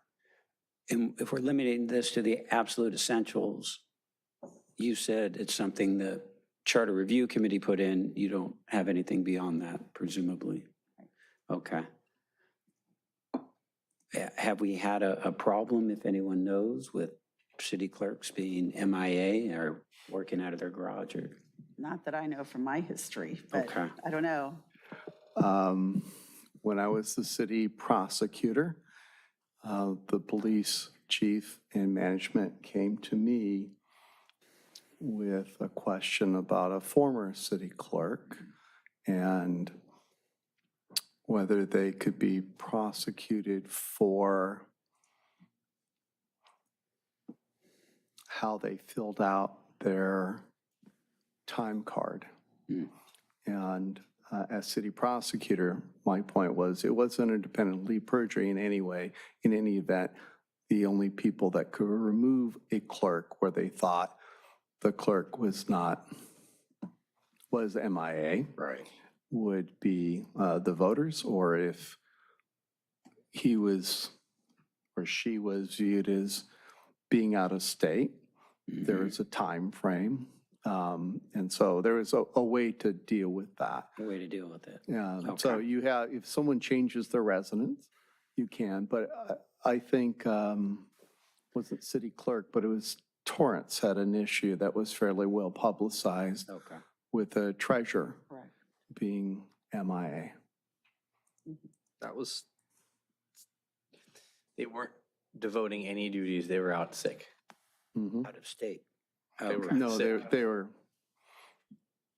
ill. But we have provisions that could deal with that. So it's specifically if due to illness, the clerk or the treasurer, or the city attorney can be granted 6 months off per term if they are unable to fulfill the duties of their job. So when I had the stroke, the council granted me 6 months off, and then I returned. Had I not been able to return, then I would have been unable to perform the duties of my job, and it would have become vacant. So we've got provisions in other sections of the charter that I think will handle those issues and actually handle those more effectively. Okay, good to know. And for those reasons, I'm reluctant to go along with that, me personally. And then I did have a question about the new proposed eligibility requirements. A bachelor's degree, where did that come from? Why is that being proposed, if you know? Well, my recommendation was the bachelor's degree because I believe that, all department heads, and if you're going to work with department heads, I really believe that they should have a degree. All right, any other reason? Okay. It seems pretty robust as it currently exists in the charter. There are some minimal requirements here that are built in. Do we have a problem we're solving for if you've been here a while? No? Okay. Well, I don't view it the way the Charter Review Committee's chair is here, so he could certainly speak to their rationale behind it. But keep in mind, we're going to come back on, I think, the 19th to deal with the residency and other provisions. And so if that would be an appropriate way. As they indicated, I don't think a clerk can even leave the city for 3 consecutive days without vacating in their position. All right. I assume that just hasn't been enforced because I imagine Ms. Manzano has had to go to conferences outside the city in fulfillment of her duties. No, not for 30 days. 30 days. Yeah, I for thought you 30 said days. 3 days. So, no, 30 Okay, days. got it, I all right. haven't taken any European vacations or anything like that. And no kidding. It's like, I don't leave for more than 30 days. It's an old, because you couldn't do work, via Zoom. You couldn't sign things. You couldn't, there'd be a problem if the clerk or the treasurer or the city attorney were gone for 30 days, so. Now, whether that was enforced in the case that I just brought up, that's a different matter. All right. And I do think it's nice to have a bachelor's degree. One day long ago, I got a bachelor's degree. But it doesn't seem like it's essential here, especially with the existing requirements in the charter. And then in the alternative to have 5 years of experience as a city attorney in lieu of. Clerk. Yeah, clerk, thank you for correcting me. 5 years of experience as a city clerk in lieu of the existing requirements to having a certain number of units in these areas.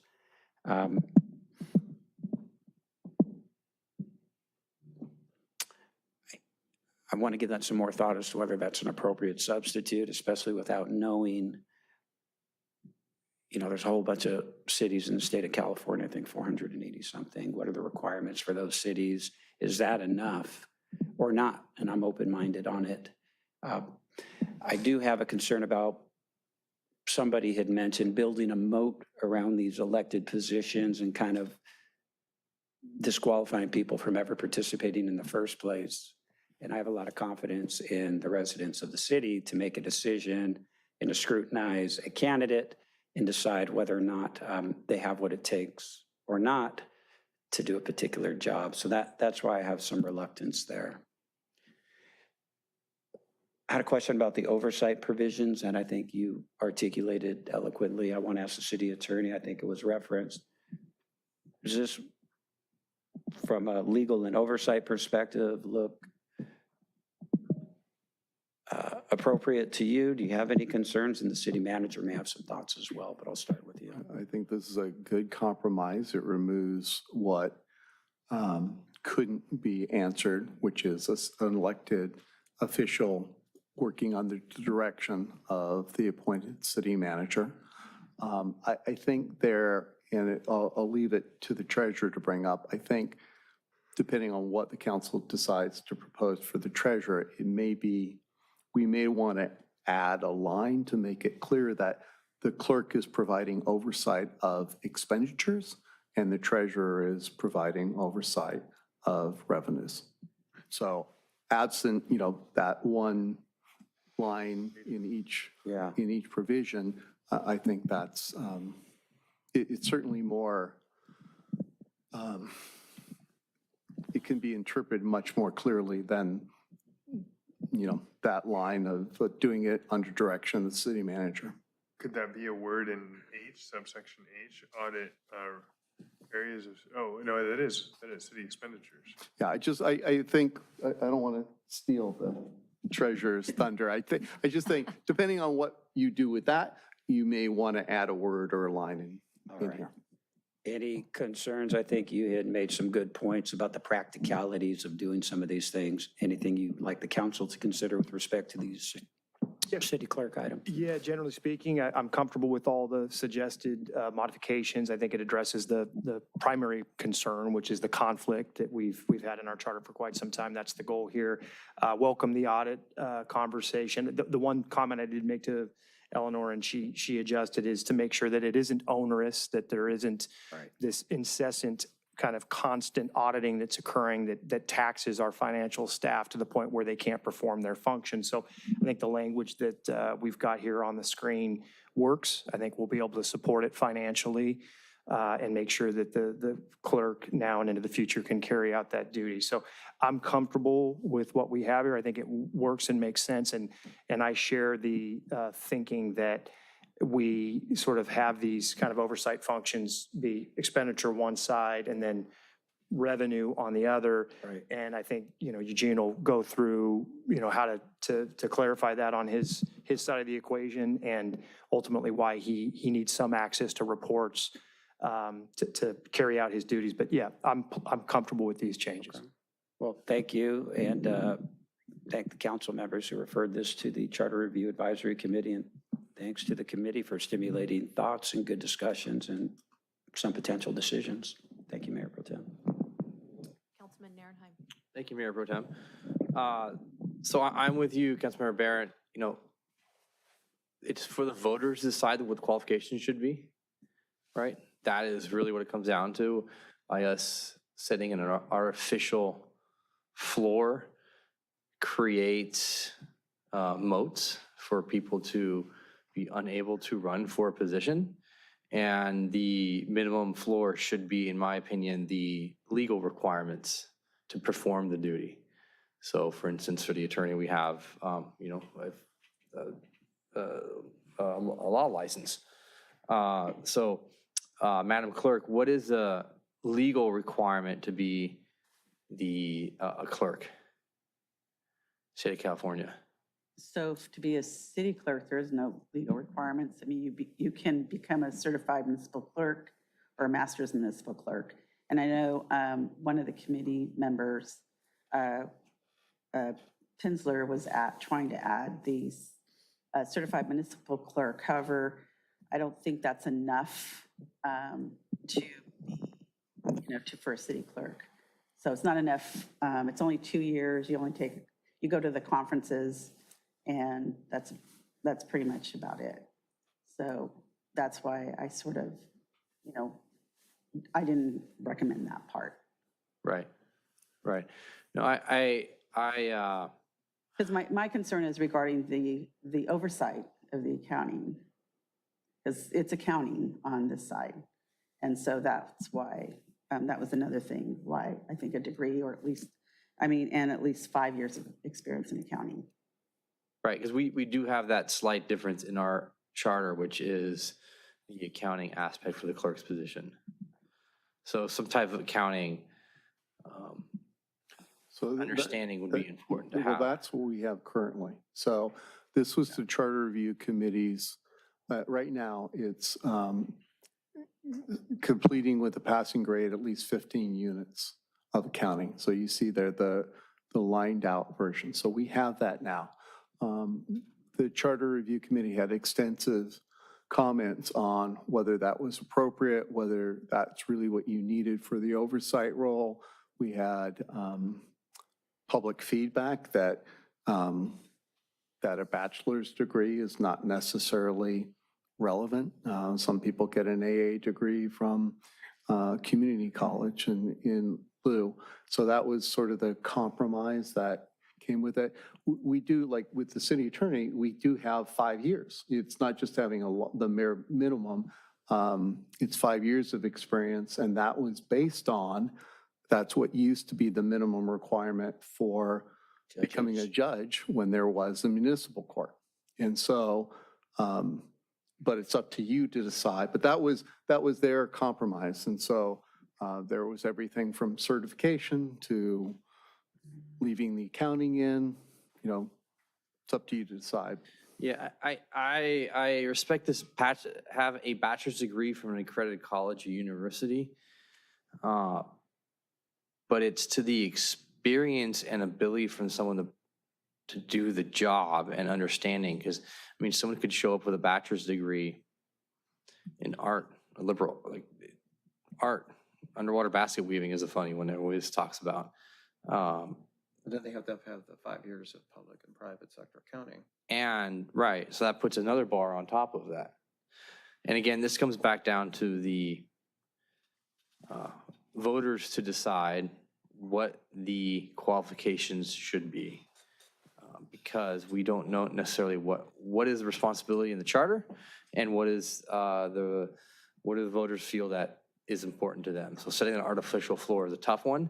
I think just leaving it at 5 years of experience in a responsible position involving public or private sector accounting, or having 5 years experience in city clerk in the state of California. And I'll let it go, but I would just say that, private sector accounting, I think, remember, private sector accounting is much different than government sector accounting. It's a whole different animal.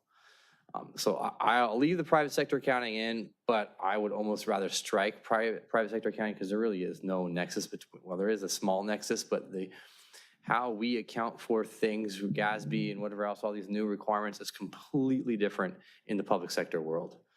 And our missions are totally separate as well. So I'll leave that in for now, but I would strike the bachelor's degree from an accredited college out. Yeah, yeah, you want to respond? Related question, if I Yeah. may. What, Eleanor, you're in this position, you have been for a while. Do you have any thoughts on the existing charter language?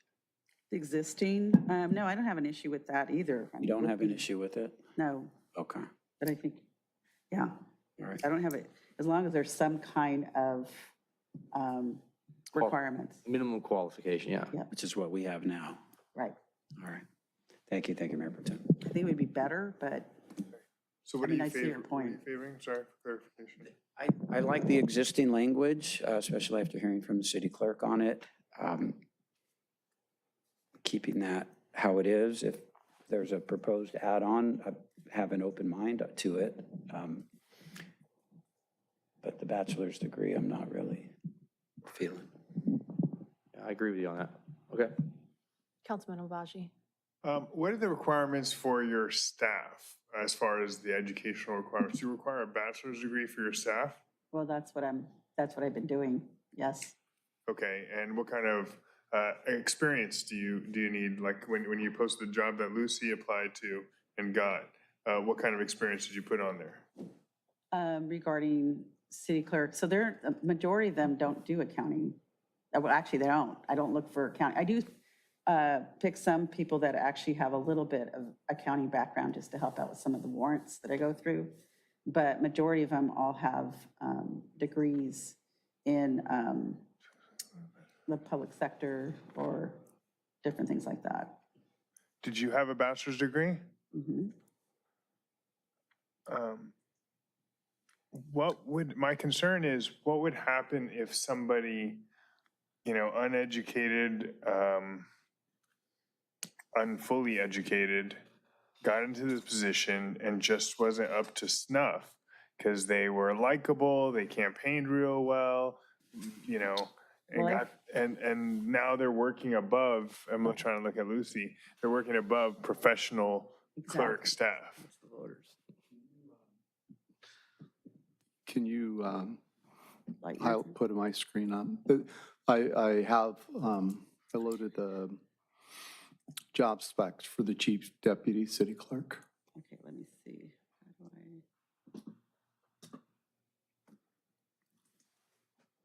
And Lucy, maybe while he's doing that, you could tell us, if you were to work under somebody, a clerk, who is not well-versed in, the duties to be a clerk and uneducated, how would you deal with that?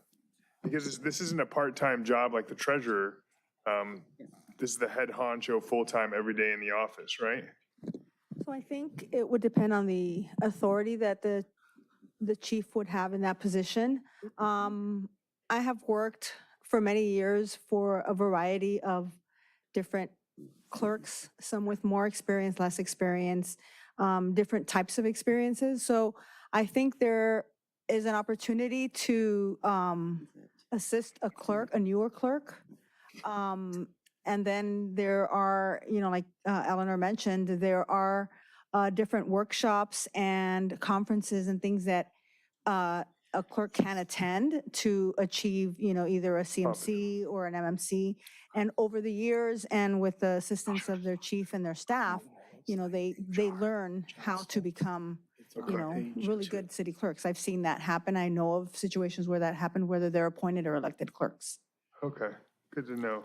And you do have what was removed from the original, apologize for interrupting, the original Charter Review Committee's language is the chief deputy city clerk is now still civil service protected. The original proposal was to remove that to make them an at-will employee. And so now they could only be fired for cause. So it gives more protection. And we're leaving that, proposed to leave that in place? Yep. Okay. And what I wonder is if we were to change the requirement or keep the existing requirements, Mr. City Attorney, could we open it up to people beyond Redondo, the city of Redondo Beach? could be, that's a legal question. Then I'll ask the policy question, you know, as far as that would, why it needs to be a Redondo resident to the clerk.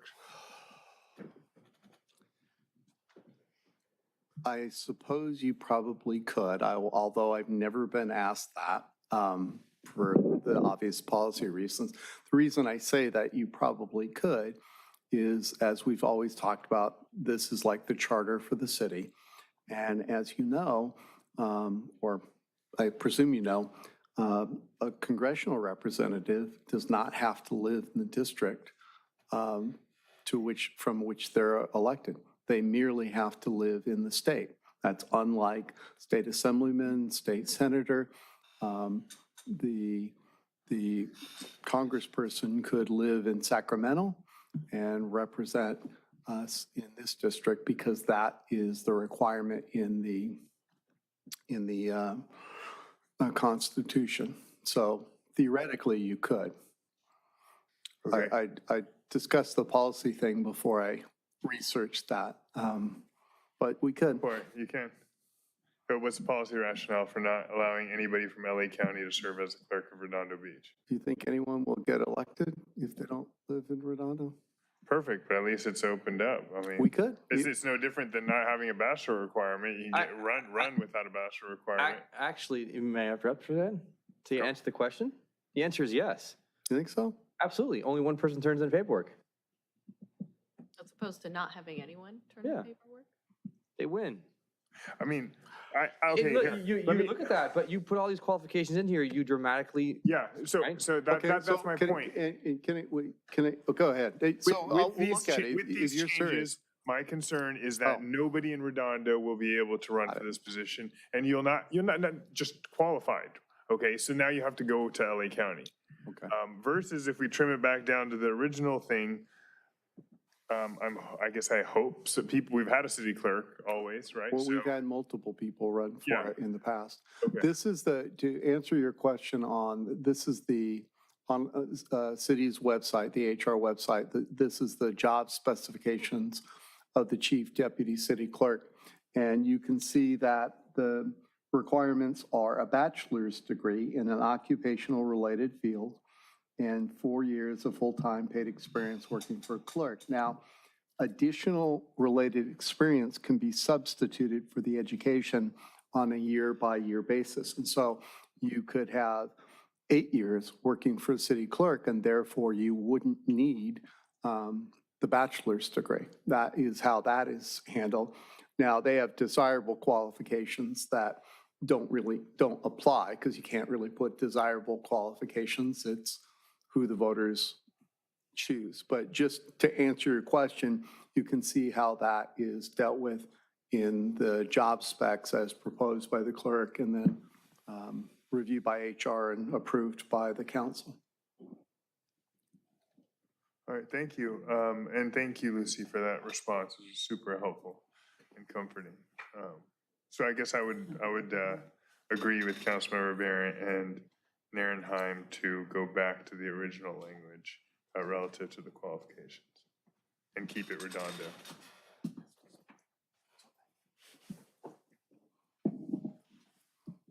Okay. Those are all the speakers. Do you want to make a motion separately on these, or? I think so. Well, and I also think maybe listen to the treasurer and then, because I don't think we're on a final. I think you need at least one more meeting. So it may be not for the clerk, but I think certainly for the treasurer, and that may impact the clerk's final language. Okay. Any more comments about the city clerk before we move on to city treasurer? Okay.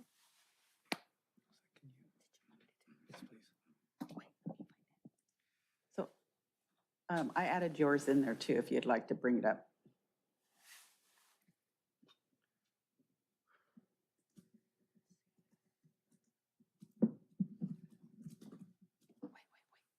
Okay. Oh, I'm okay. Thank you. While Lucy's working on that, Mayor Pro Tem, members of the council, Eugene Solomon, Redondo Beach City Treasurer. What you're going to have presented to you tonight was part of your blue folder is going to be some changes that were incorporated as a result of the last meeting that we had. Changes with regard to the qualifications and with regard to some of the language, making it more robust in some areas. And then there are some items for discussion within the 11.1 section that we like to address, as the city attorney mentioned and the city clerk, maybe for some clarifying language and some direction, having this discussion with you and some direction beyond for the potential next meeting on this item. Hold on one second. I guess I thought I As part of the blue folder, maybe. You can be able to bring up the blue folder.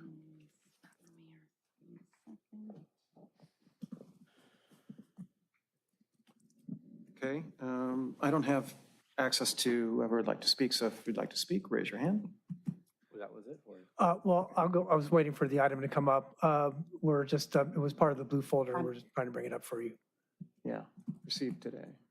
I'm getting there. It's almost there. You got time. One of the things that I did want to discuss, and while this might be a good opportunity to do it, is when Councilmember Obaji was asking questions at the last meeting, it was with regard to our item C, which is disperse monies on demands properly audited and approved in the manner provided for in this charter or by ordinance of the city of Redondo Beach.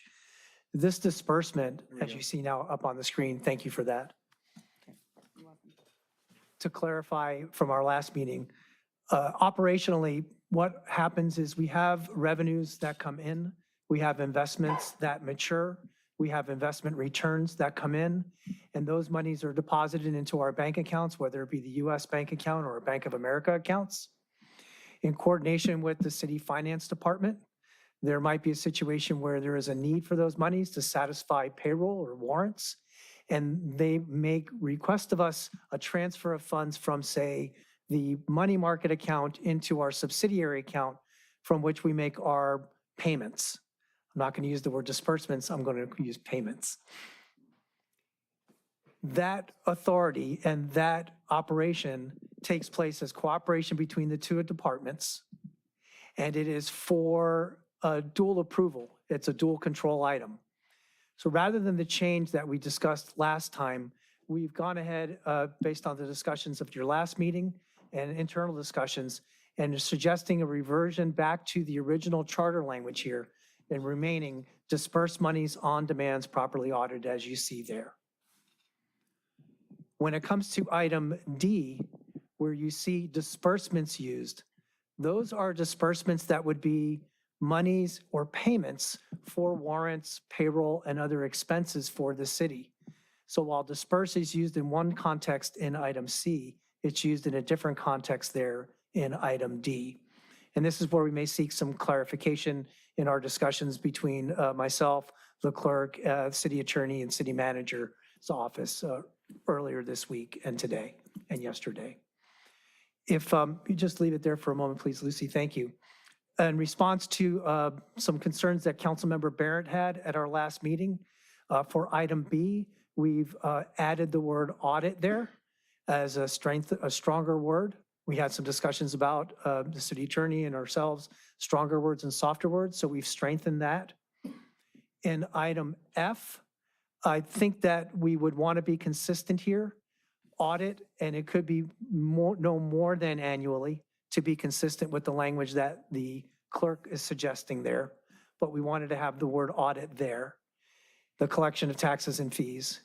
And then a suggestion from the city attorney's office, and I think well placed, that we memorialize within the charter that with regard to tax items, that the city treasurer will remain as the hearing officer in the manner provided for in the charter or by ordinance of the city. So that is another change from where you were in our discussions last week. Could you roll down to the qualifications, please? Here under the qualifications section, it has been amended after rewatching the meeting where there's a strike, where we've removed those qualifications such as chartered financial analyst or certified investment officer or registered investment advisor, and simply added the bachelor's, master's, or doctoral degree from an accredited university in accounting, economics, finance, business, public administration, or the 4 or more years of experience working with governmental accounting, financial markets, and investments. As you see here is reflective of the specificity at your last meeting. May I ask a question, Mayor Pro Tem? Wait, No, go ahead. Hold on No. one second. yeah, go ahead. Go ahead. I thought we did not have, took that out. When you say that, can you please be more specific? The Uh, qualifications as a whole? yeah, Upon rewatching the meeting, it was that certain items from this were removed and certain items were added. For example, doctoral was added, economics was added, and the other designations like CFP or CFA were removed. That was reflective of my watching of the meeting. okay. Okay, Mr. Barrett? Thank you. This language, the quote qualification language, that's new language, not currently in the charter, correct? Correct. Okay. So this is a proposal to add requirements to the city treasurer's position. This was a proposal discussed at the Redondo Charter Review Committee and recommended as to be an additional to the charter here as these qualifications, yes. Okay. I have the same sort of concerns about this item, even more so because it's adding something entirely new to the charter that we didn't have before. And it's, again, kind of creating that moat. I see, and I look to our current city treasurer, and I believe it's a matter of judgment, to have good judgment, not necessarily a doctoral degree from an accredited university. So I'm concerned about layering that on, especially because you could be I'm not saying I was, but you could be a D student and get your degree and then shut out someone else who, somebody used the Richard Branson model, and I know we don't have Richard Branson, but you're shutting that person out who doesn't have a degree yet, has proven themselves or herself time and time again to be a person who's capable and maybe would otherwise be a great city treasurer. So I like the concept. I would hope as a resident and voter, the city treasurer had some pedigree coming in of some type. I'm concerned though about just codifying that and more so asking the residents to codify that in here at this time. So those are my thoughts. On the oversight items, thank you for working on that. Thank you, Charter Review Advisory Committee, for doing it. Any additional thoughts on that from the city attorney or the city manager from a legal or practical functioning perspective as to what's been added here? Well, some of the things we've discussed, we still have to work on is, I think some, Eugene, can you go back up? I think some of the, like E, for example, some of that language should still be in there, but it would be good to put what the treasurer needs. And so a lot of this was, the treasurer was collecting the tax, and then they're preparing reports for others.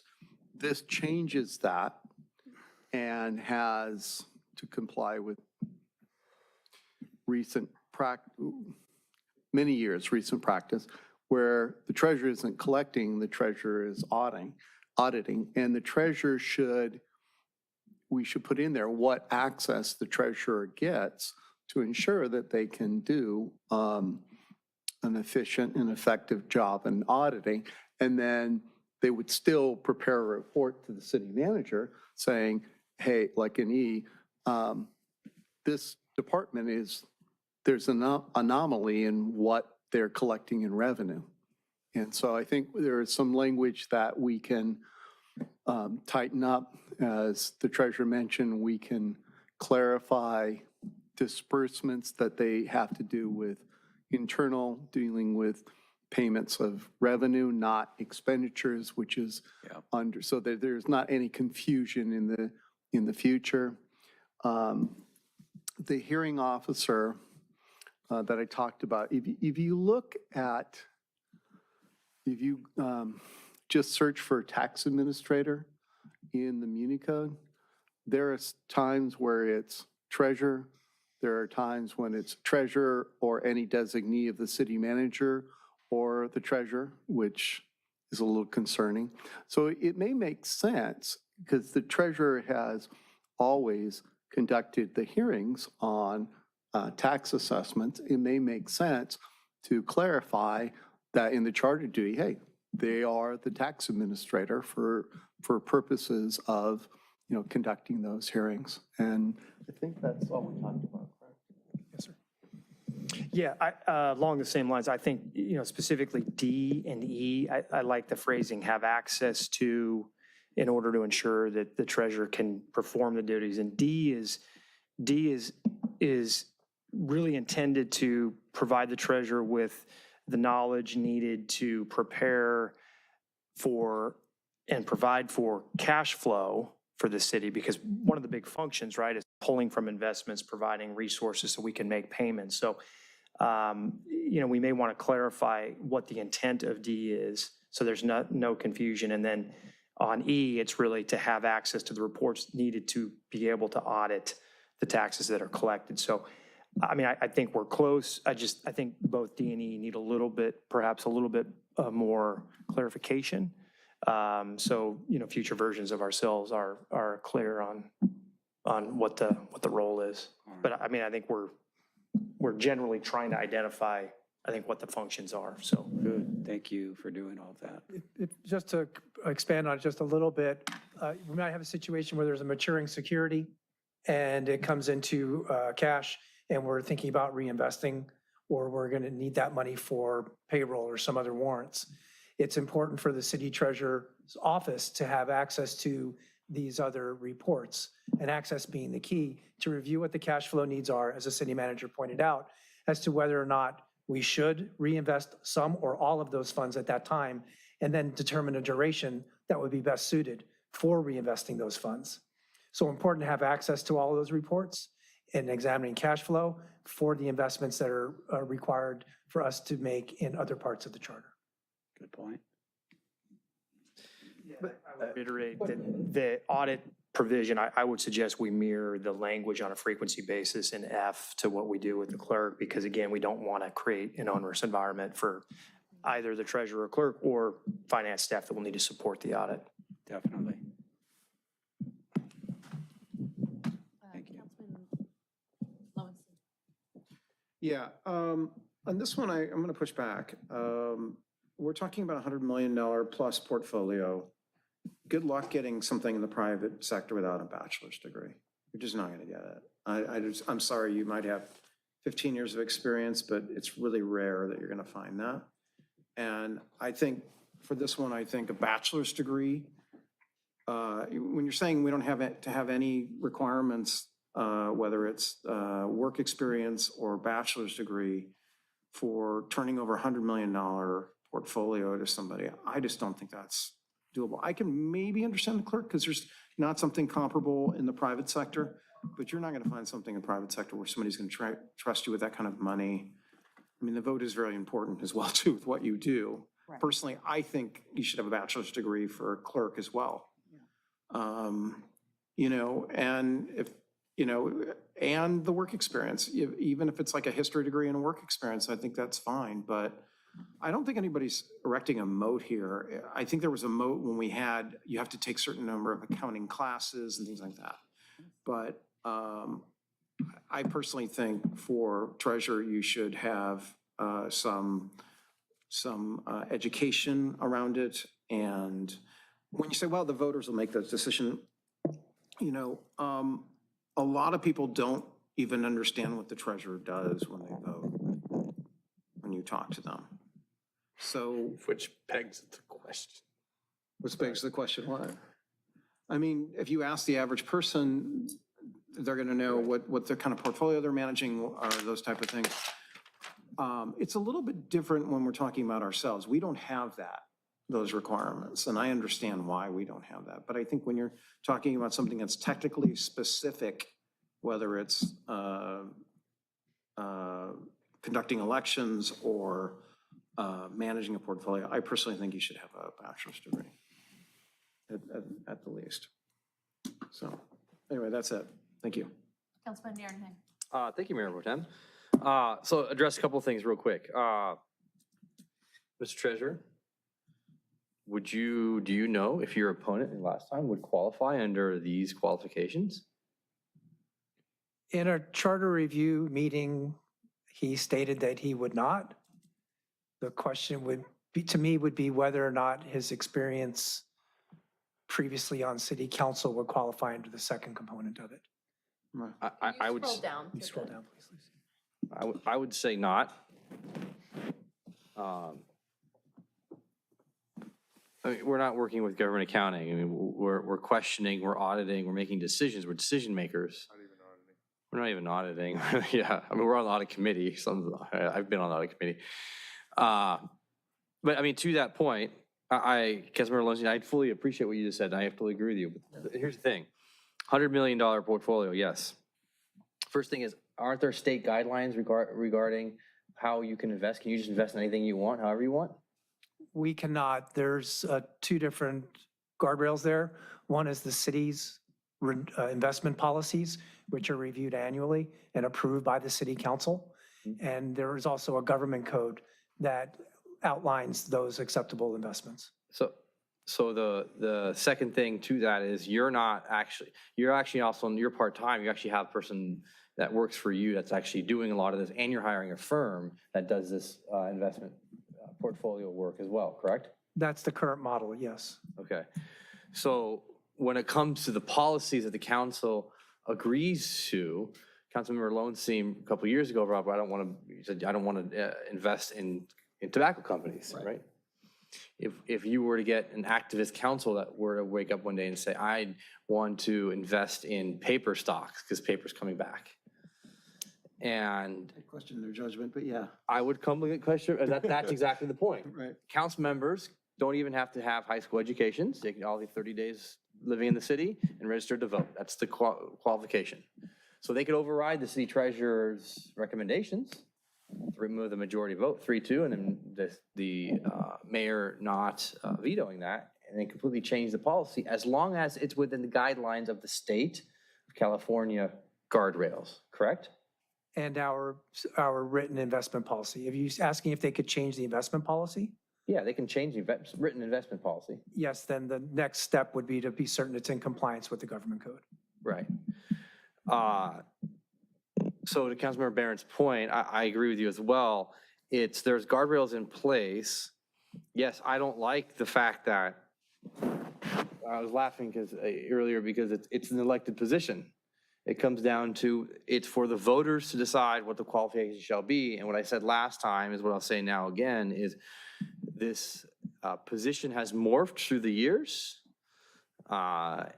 both externally and internally.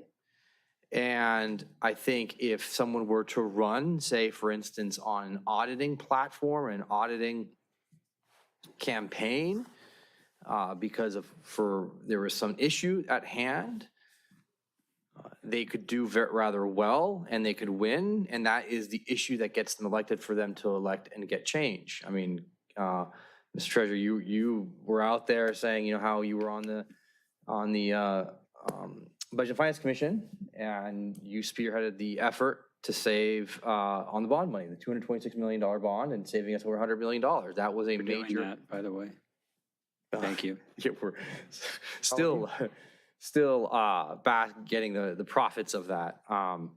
So I think it's really comes down to the voters, and for the voters decide. We have guardrails at the state level. I don't believe we should have these qualifications in here. I believe measured or doctorate degree, bachelor's, master's.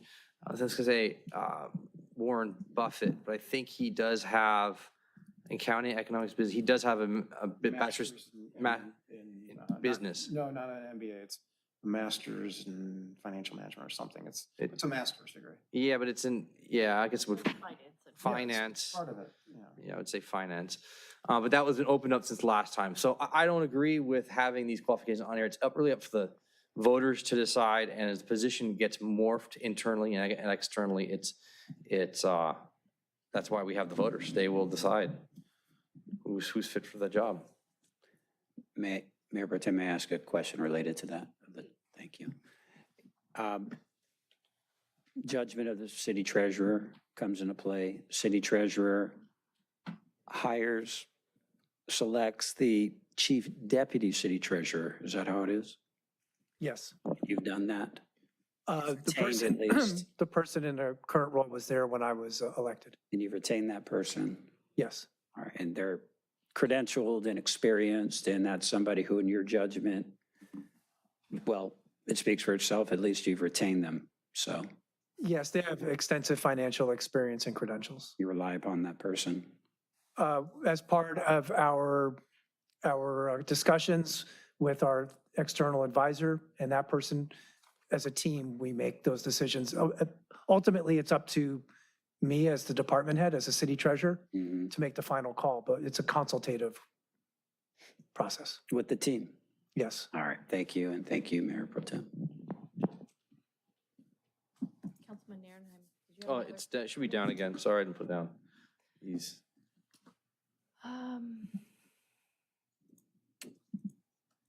Councilman Barrett, did you have anything else? No? No? Yes, go ahead. Thank you, Mayor Pro Tem. I think I kind of agree with, I'm not diehard on either of these, but I kind of agree with Councilmember Lowenstein. Can we go back to the qualifications as you had put them? As here on the screen, master's, doctoral from accredited university in accounting, or 4 more years experience working with governmental accounting. I mean, this is basic. These requirements are basic. This would need a period at the end of investments, right? Say again, please? You need a period at the end of investments? Yes.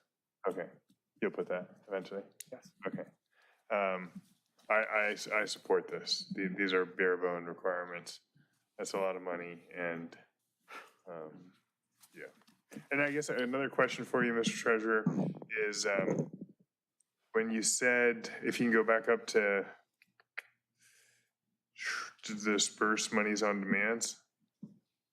So when you get paid, I don't know, dividends, or they liquidate an investment and you get the proceeds from it, what action do you take to put that money back into the city coffers or put it into the city coffers? You sign something?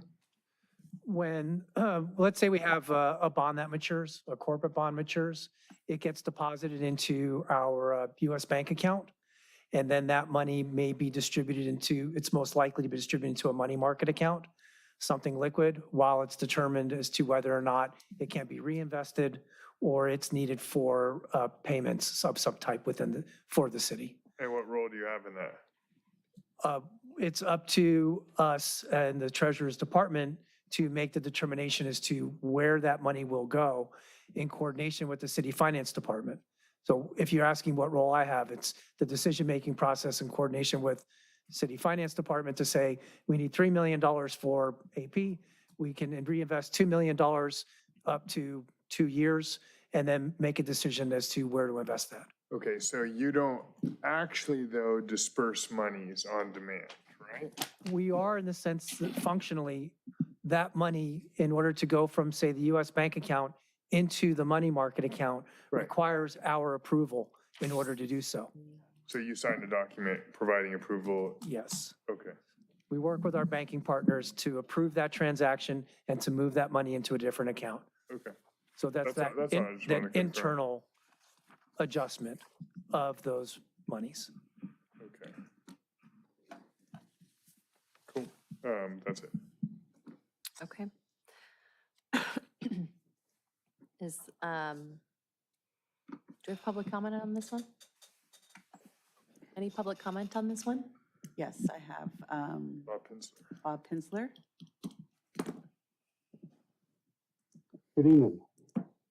Can you hear me? Yes. Yes. Okay. Slightly muffled. Yeah. All right. One of the things that is essential to think about in this is that these are department heads.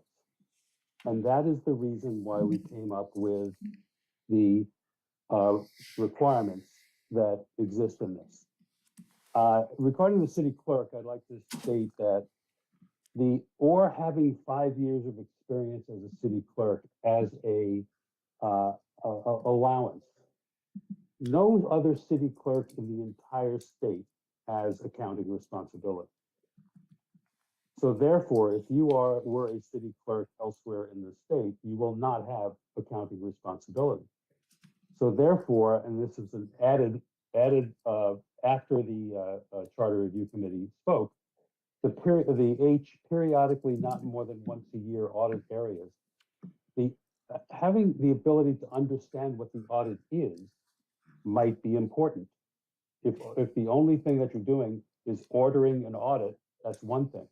But if you were going to make a judgment based on the audit, then you would need to have some background. So I think having that in there would mitigate against having the 5 years of experience. But we believe that having the 5 years of experience gave the next person and the next person after that the background to be able to handle the changes that have been occurring in the city clerk job. And you need to think about it not based upon the people who are there, but what is going to happen in the future. The same thing is with the city treasurer. It is a department head. You should think of it as a department head because every other department head in the city requires bachelor degrees. Why not these?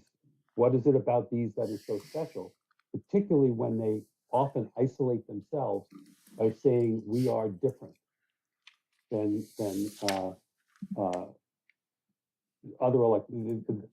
anybody else. I really do believe that you have to think about this in the context of the future, not about who is in the business now and how the business is changing. Thank you. Thank you. Anyone else? That's it. And we have no e-comments. Okay. I think it was mentioned that this will be coming back another time or at a later date. Ideally, we would have our treasurer's adjustments come back to you on the 19th. We'll go through another round of edits based on your recommendations and internal discussions. So if you could continue that portion of it until the 19th, it would be helpful for us, please. Okay, so that's for the treasurer and the city clerk. Just knock it out.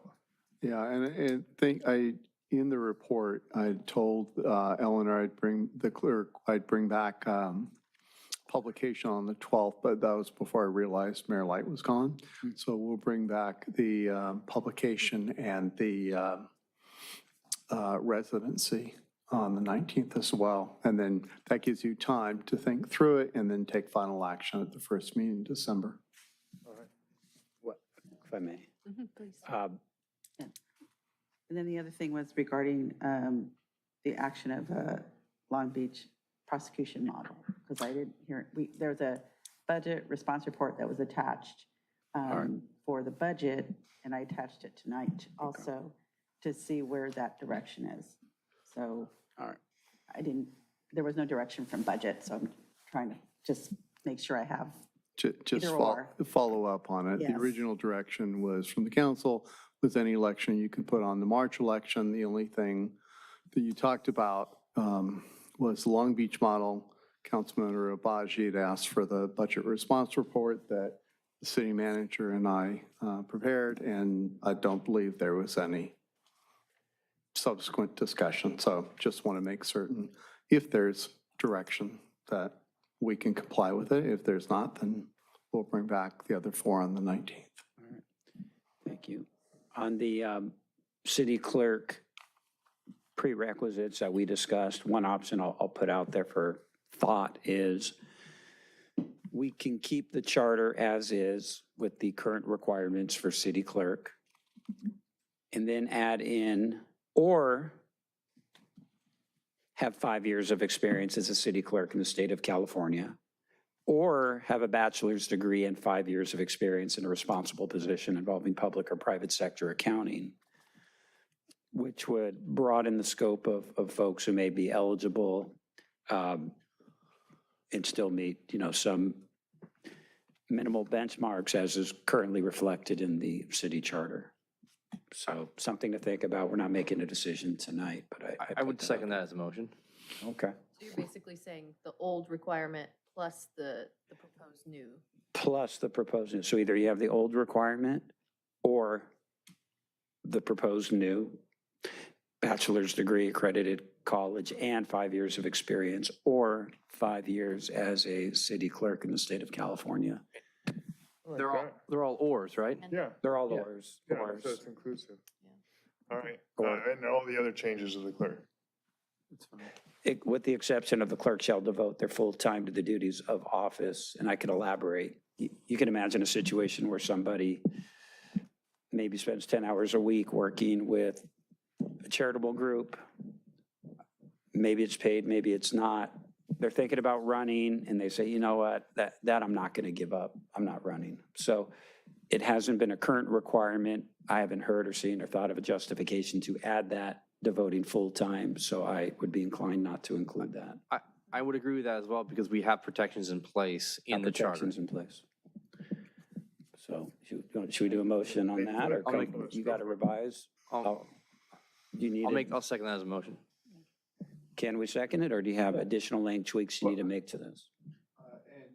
If you're open to any appropriate language to add in once we formulate the final language on the treasurers, to make certain that it's the distinction between revenue and expenditure. We may not, but if we can put that in. Sure.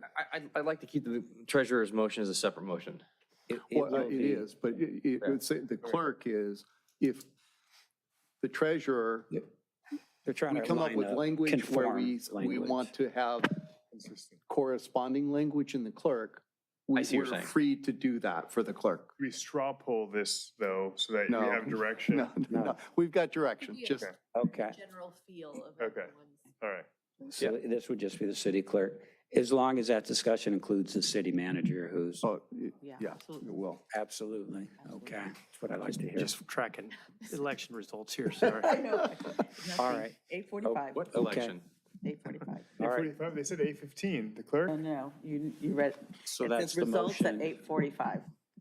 I don't even know what you're talking 8:15 was about. something else. Okay. All right, you've got So 11 minutes. That's the to motion. The finish. motion's understood by staff. Oh, it says, And it does. Yep. that's, it's a second? Yep. Okay. All right, so we have a motion and a second. On your city clerk stuff. City clerk staff. Clerk Right. items. This- All right. Any members? Motion and a second. All in Public. favor? Uh, Do we already did public comment? Yep. Yes. Okay. All right, all in Aye. favor? Aye. Then do we need direction for the treasurer? Are we coming back on the 19th? I think the one thing that would help probably, we've been listening to everything you say. It would be good to know what the mayor pro tem thinks on the job qualifications, or if you don't need more time to think about it, we can bring back, we can bring back 2 versions. So in regards to the city treasurer and job qualifications, I tend to lean towards having some sort of bachelor's degree because, I mean, how long has our city been incorporated? 120-something years? 1892. So we have evolved and a bachelor's I'm trying to degree do the math. is a lower bar than it used to be. Yeah, 132. So my general, I could be swayed with other information, but my general sense right now is that a bachelor's degree is a good requirement. And I know you want to say something. Well, Councilman. You stimulated thought. I could be persuaded too, perhaps, so maybe we could ruminate on it and come back. In the meantime, sort of a history project. Without any. Can we check if there's ever been anyone to run for city treasurer in the last 20 years who didn't have a bachelor's degree? Well, This would go towards whether there's a My bar. question to the city treasurer was his opponent. Would he qualify under these new Yeah. requirements? Do we know the answer? And the opponent, yes, the answer was that he admitted, or it said that Stated at a charter review committee meeting that he did not feel he would. That was under the original proposal. Okay. That was before you.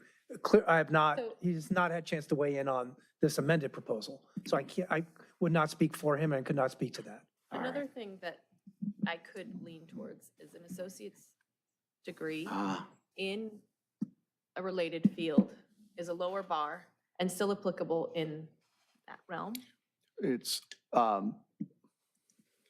the Charter Review Committee struggled a lot with, and I think I wouldn't want a future clerk or city attorney to struggle with what exactly is a related field. Well, I think we can be specific. Can you scroll down to that section? Because there is discussion among the Charter Review Committee, is accounting really what's needed for an audit? One of my degrees is in economics. Does that count? Does, where do you draw the line? And keep in mind, there are two parts to the clerk's job. The other is record keeping and responding to public record requests, running elections. And so what are the related fields for that? I think it makes more sense to, and I don't know anywhere actually has a degree in underwater basket weaving. I know it's a real degree. Well, It's a Santa Barbara degree that was given out years ago. That's the thing. It may be my alma mater at UCSB that gave that. That's the first place I'm going to check. But I think just a degree, or you could have an AA with an extra 2 years of experience, something like that. Because keep in mind, that's what the chief deputy city clerk has, is you can do year for year of experience to do away with the educational requirement. Yeah. I mean, to I that wouldn't point, I was just gonna say, I wouldn't want to eliminate associate's degree because I think that opens a lot of doors. you would eliminate associate degree? No, I say, I wouldn't want to. Would not. No, I wouldn't either. Yeah, we had, I think it was a member of the public, but I think it was an alternate member of the Charter Review. It's just been so long that I can't remember. And she spoke passionately about the fact that younger people are choosing to go with the AA degree and then go straight into work. And so, it didn't persuade the majority of the Charter Review, but it was thoughtful and passionate testimony from her. Factor is the cost to get a Yep. bachelor's degree. Right. So associate's degree really lowers that. Mayor Pro Tem, is it a suggestion that it would be the associate's degree and not with one of these disciplines, such as economics, accounting, finance, or using an or word? I would have to look into that further because I think associate's degrees, I don't think there is one in economics. I think they're more general in business administration, something like that. So I would look into it a little bit further because I don't know necessarily the direction specific to an associate's degree. Okay, thank you. You do have that. Just to the point regarding qualifications of the people that are employed underneath the elected officials, I would just point to our city manager. Our city manager doesn't have a deep understanding of fire service or police service or human resources or harbor department or public works. He does have on parks, right? Came from parks, but And Public Works. and public works. That's right, actually, public works. But in finance, and then there's finance. I mean, it's a matter of when you hire someone and you're in charge, it's making sure the direction is going well. And that's what the public wants in these positions. They want accountability of, is the department being run well? That's what I'm thinking. And I do like the idea of the associates because it does open things up for people. I do agree with that. Okay, so pretty good direction with that for next meeting on the 19th. I didn't mean to. Go ahead. Yeah. Yeah, I'm glad we're having this discussion. It's given us an opportunity to think it over. Two things, to the city attorney's point. Whatever language may come back, may be agreed to by the council, it should be objective. So our city clerk, as the gatekeeper of who's eligible, won't have to tie himself or herself into a pretzel trying to figure out what is a related degree. So let's try to keep it objective. For example, let's keep it objective so it's clear. Are we thinking that a bachelor's or associate's degree would be item 1? I'm just saying whatever language was articulated by the mayor pro tem, and the council as a whole, keep in mind, let's try to stay objective if a requirement is agreed upon, number 1. Okay. Oh, no, sorry, wrong election. Sorry. No, relax. And then number 2, About to hit the panic button. Bars started to come on the county clerk screen, sorry. Continue. And the second thing is, we may or may not reach agreement on this particular issue. I think this council does a great job finding a happy medium, a compromise. In the event we don't, just to preview that scenario, I would be in favor of, for the city attorney item, if it does go to a ballot, to split the essential changes to oversight and auditing as one question, and the added. Treasurer. What did I say? Clerk, treasurer. Thank you. Treasurer. Split the oversight and auditing duties question on the ballot from a separate question on additional qualifications for the city treasurer, so that whether it's a council person or a voter who may be split won't see that as a poison pill and say, I'm just not voting for it, and then we have a problem. So I'm just previewing that. If we can't reach agreement, consider splitting the 2 on the ballot. That's all. Thank I you, Mayor. think we should. Think we I should? agree with you. Okay.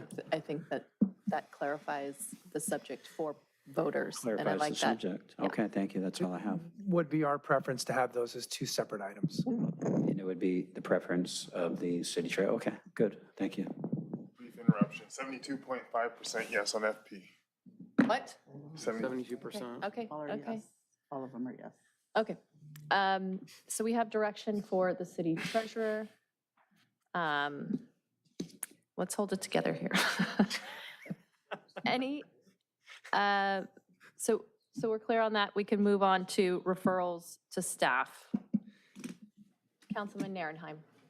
I have no other referrals to staff tonight. Thank you. Councilman I was Awaji, playing, or, right? Councilman Lowenstein. No, thank you. Councilman Awaji. What do we do on the city attorney thing? We're gonna come back with it? I think we're done with it. No, unless you have any direction, if you want to go with the Long Beach model. When he comes back, when this whole all these discussions come on, can we leave the city attorney on, that discussion on, or? If you want to, it's up to you. We didn't know what to do because you gave direction for something on the March election. I thought we were gonna discuss it, and then we just skipped over it It was- completely. Okay, The way it sounds like was- we want to discuss it. Yes. The way it was left was supposed to come back for the 2026 election. Well, we're going to have Sure, to do but that. why don't we then, You can make that motion. We weren't clear because it wasn't. That was the way it was left in February or March of. We just needed direction. 'Cause okay. It's not on the Can we agenda just, we for don't need to tonight. discuss We it just tonight? Can we right. just have it Yeah. for the next time we discuss these subjects? We have the city attorney discussion at that time too. Sure. It's just that, Okay. Have it right remember, now, I or just you want to can- remember that December 3rd is when all of them will come back, and that's the final of what's going to go on the ballot. Just a Okay. reminder. The So- upcoming ballot. Right. For 2025 March. Okay, but, okay, could we put on the ballot for this March, a question of whether there should be 2 elected positions in Yes. 4 years from now? Yes, you could put that Okay. on. That's what we were looking for. There was never, you made the referral, we did the BRR, and then there was nothing subsequent. So we'll put that on for the 19th. Okay, perfect. Thank you. Other referrals to staff, Councilman Obaji, None. Thank you. Councilman Barrett, No. and I have none as well. Okay, I would entertain a motion to adjourn our meeting tonight. Entertain, motion to adjourn. Second? All in favor? Aye. Aye. We are now adjourned. Top 5, is it almost 51?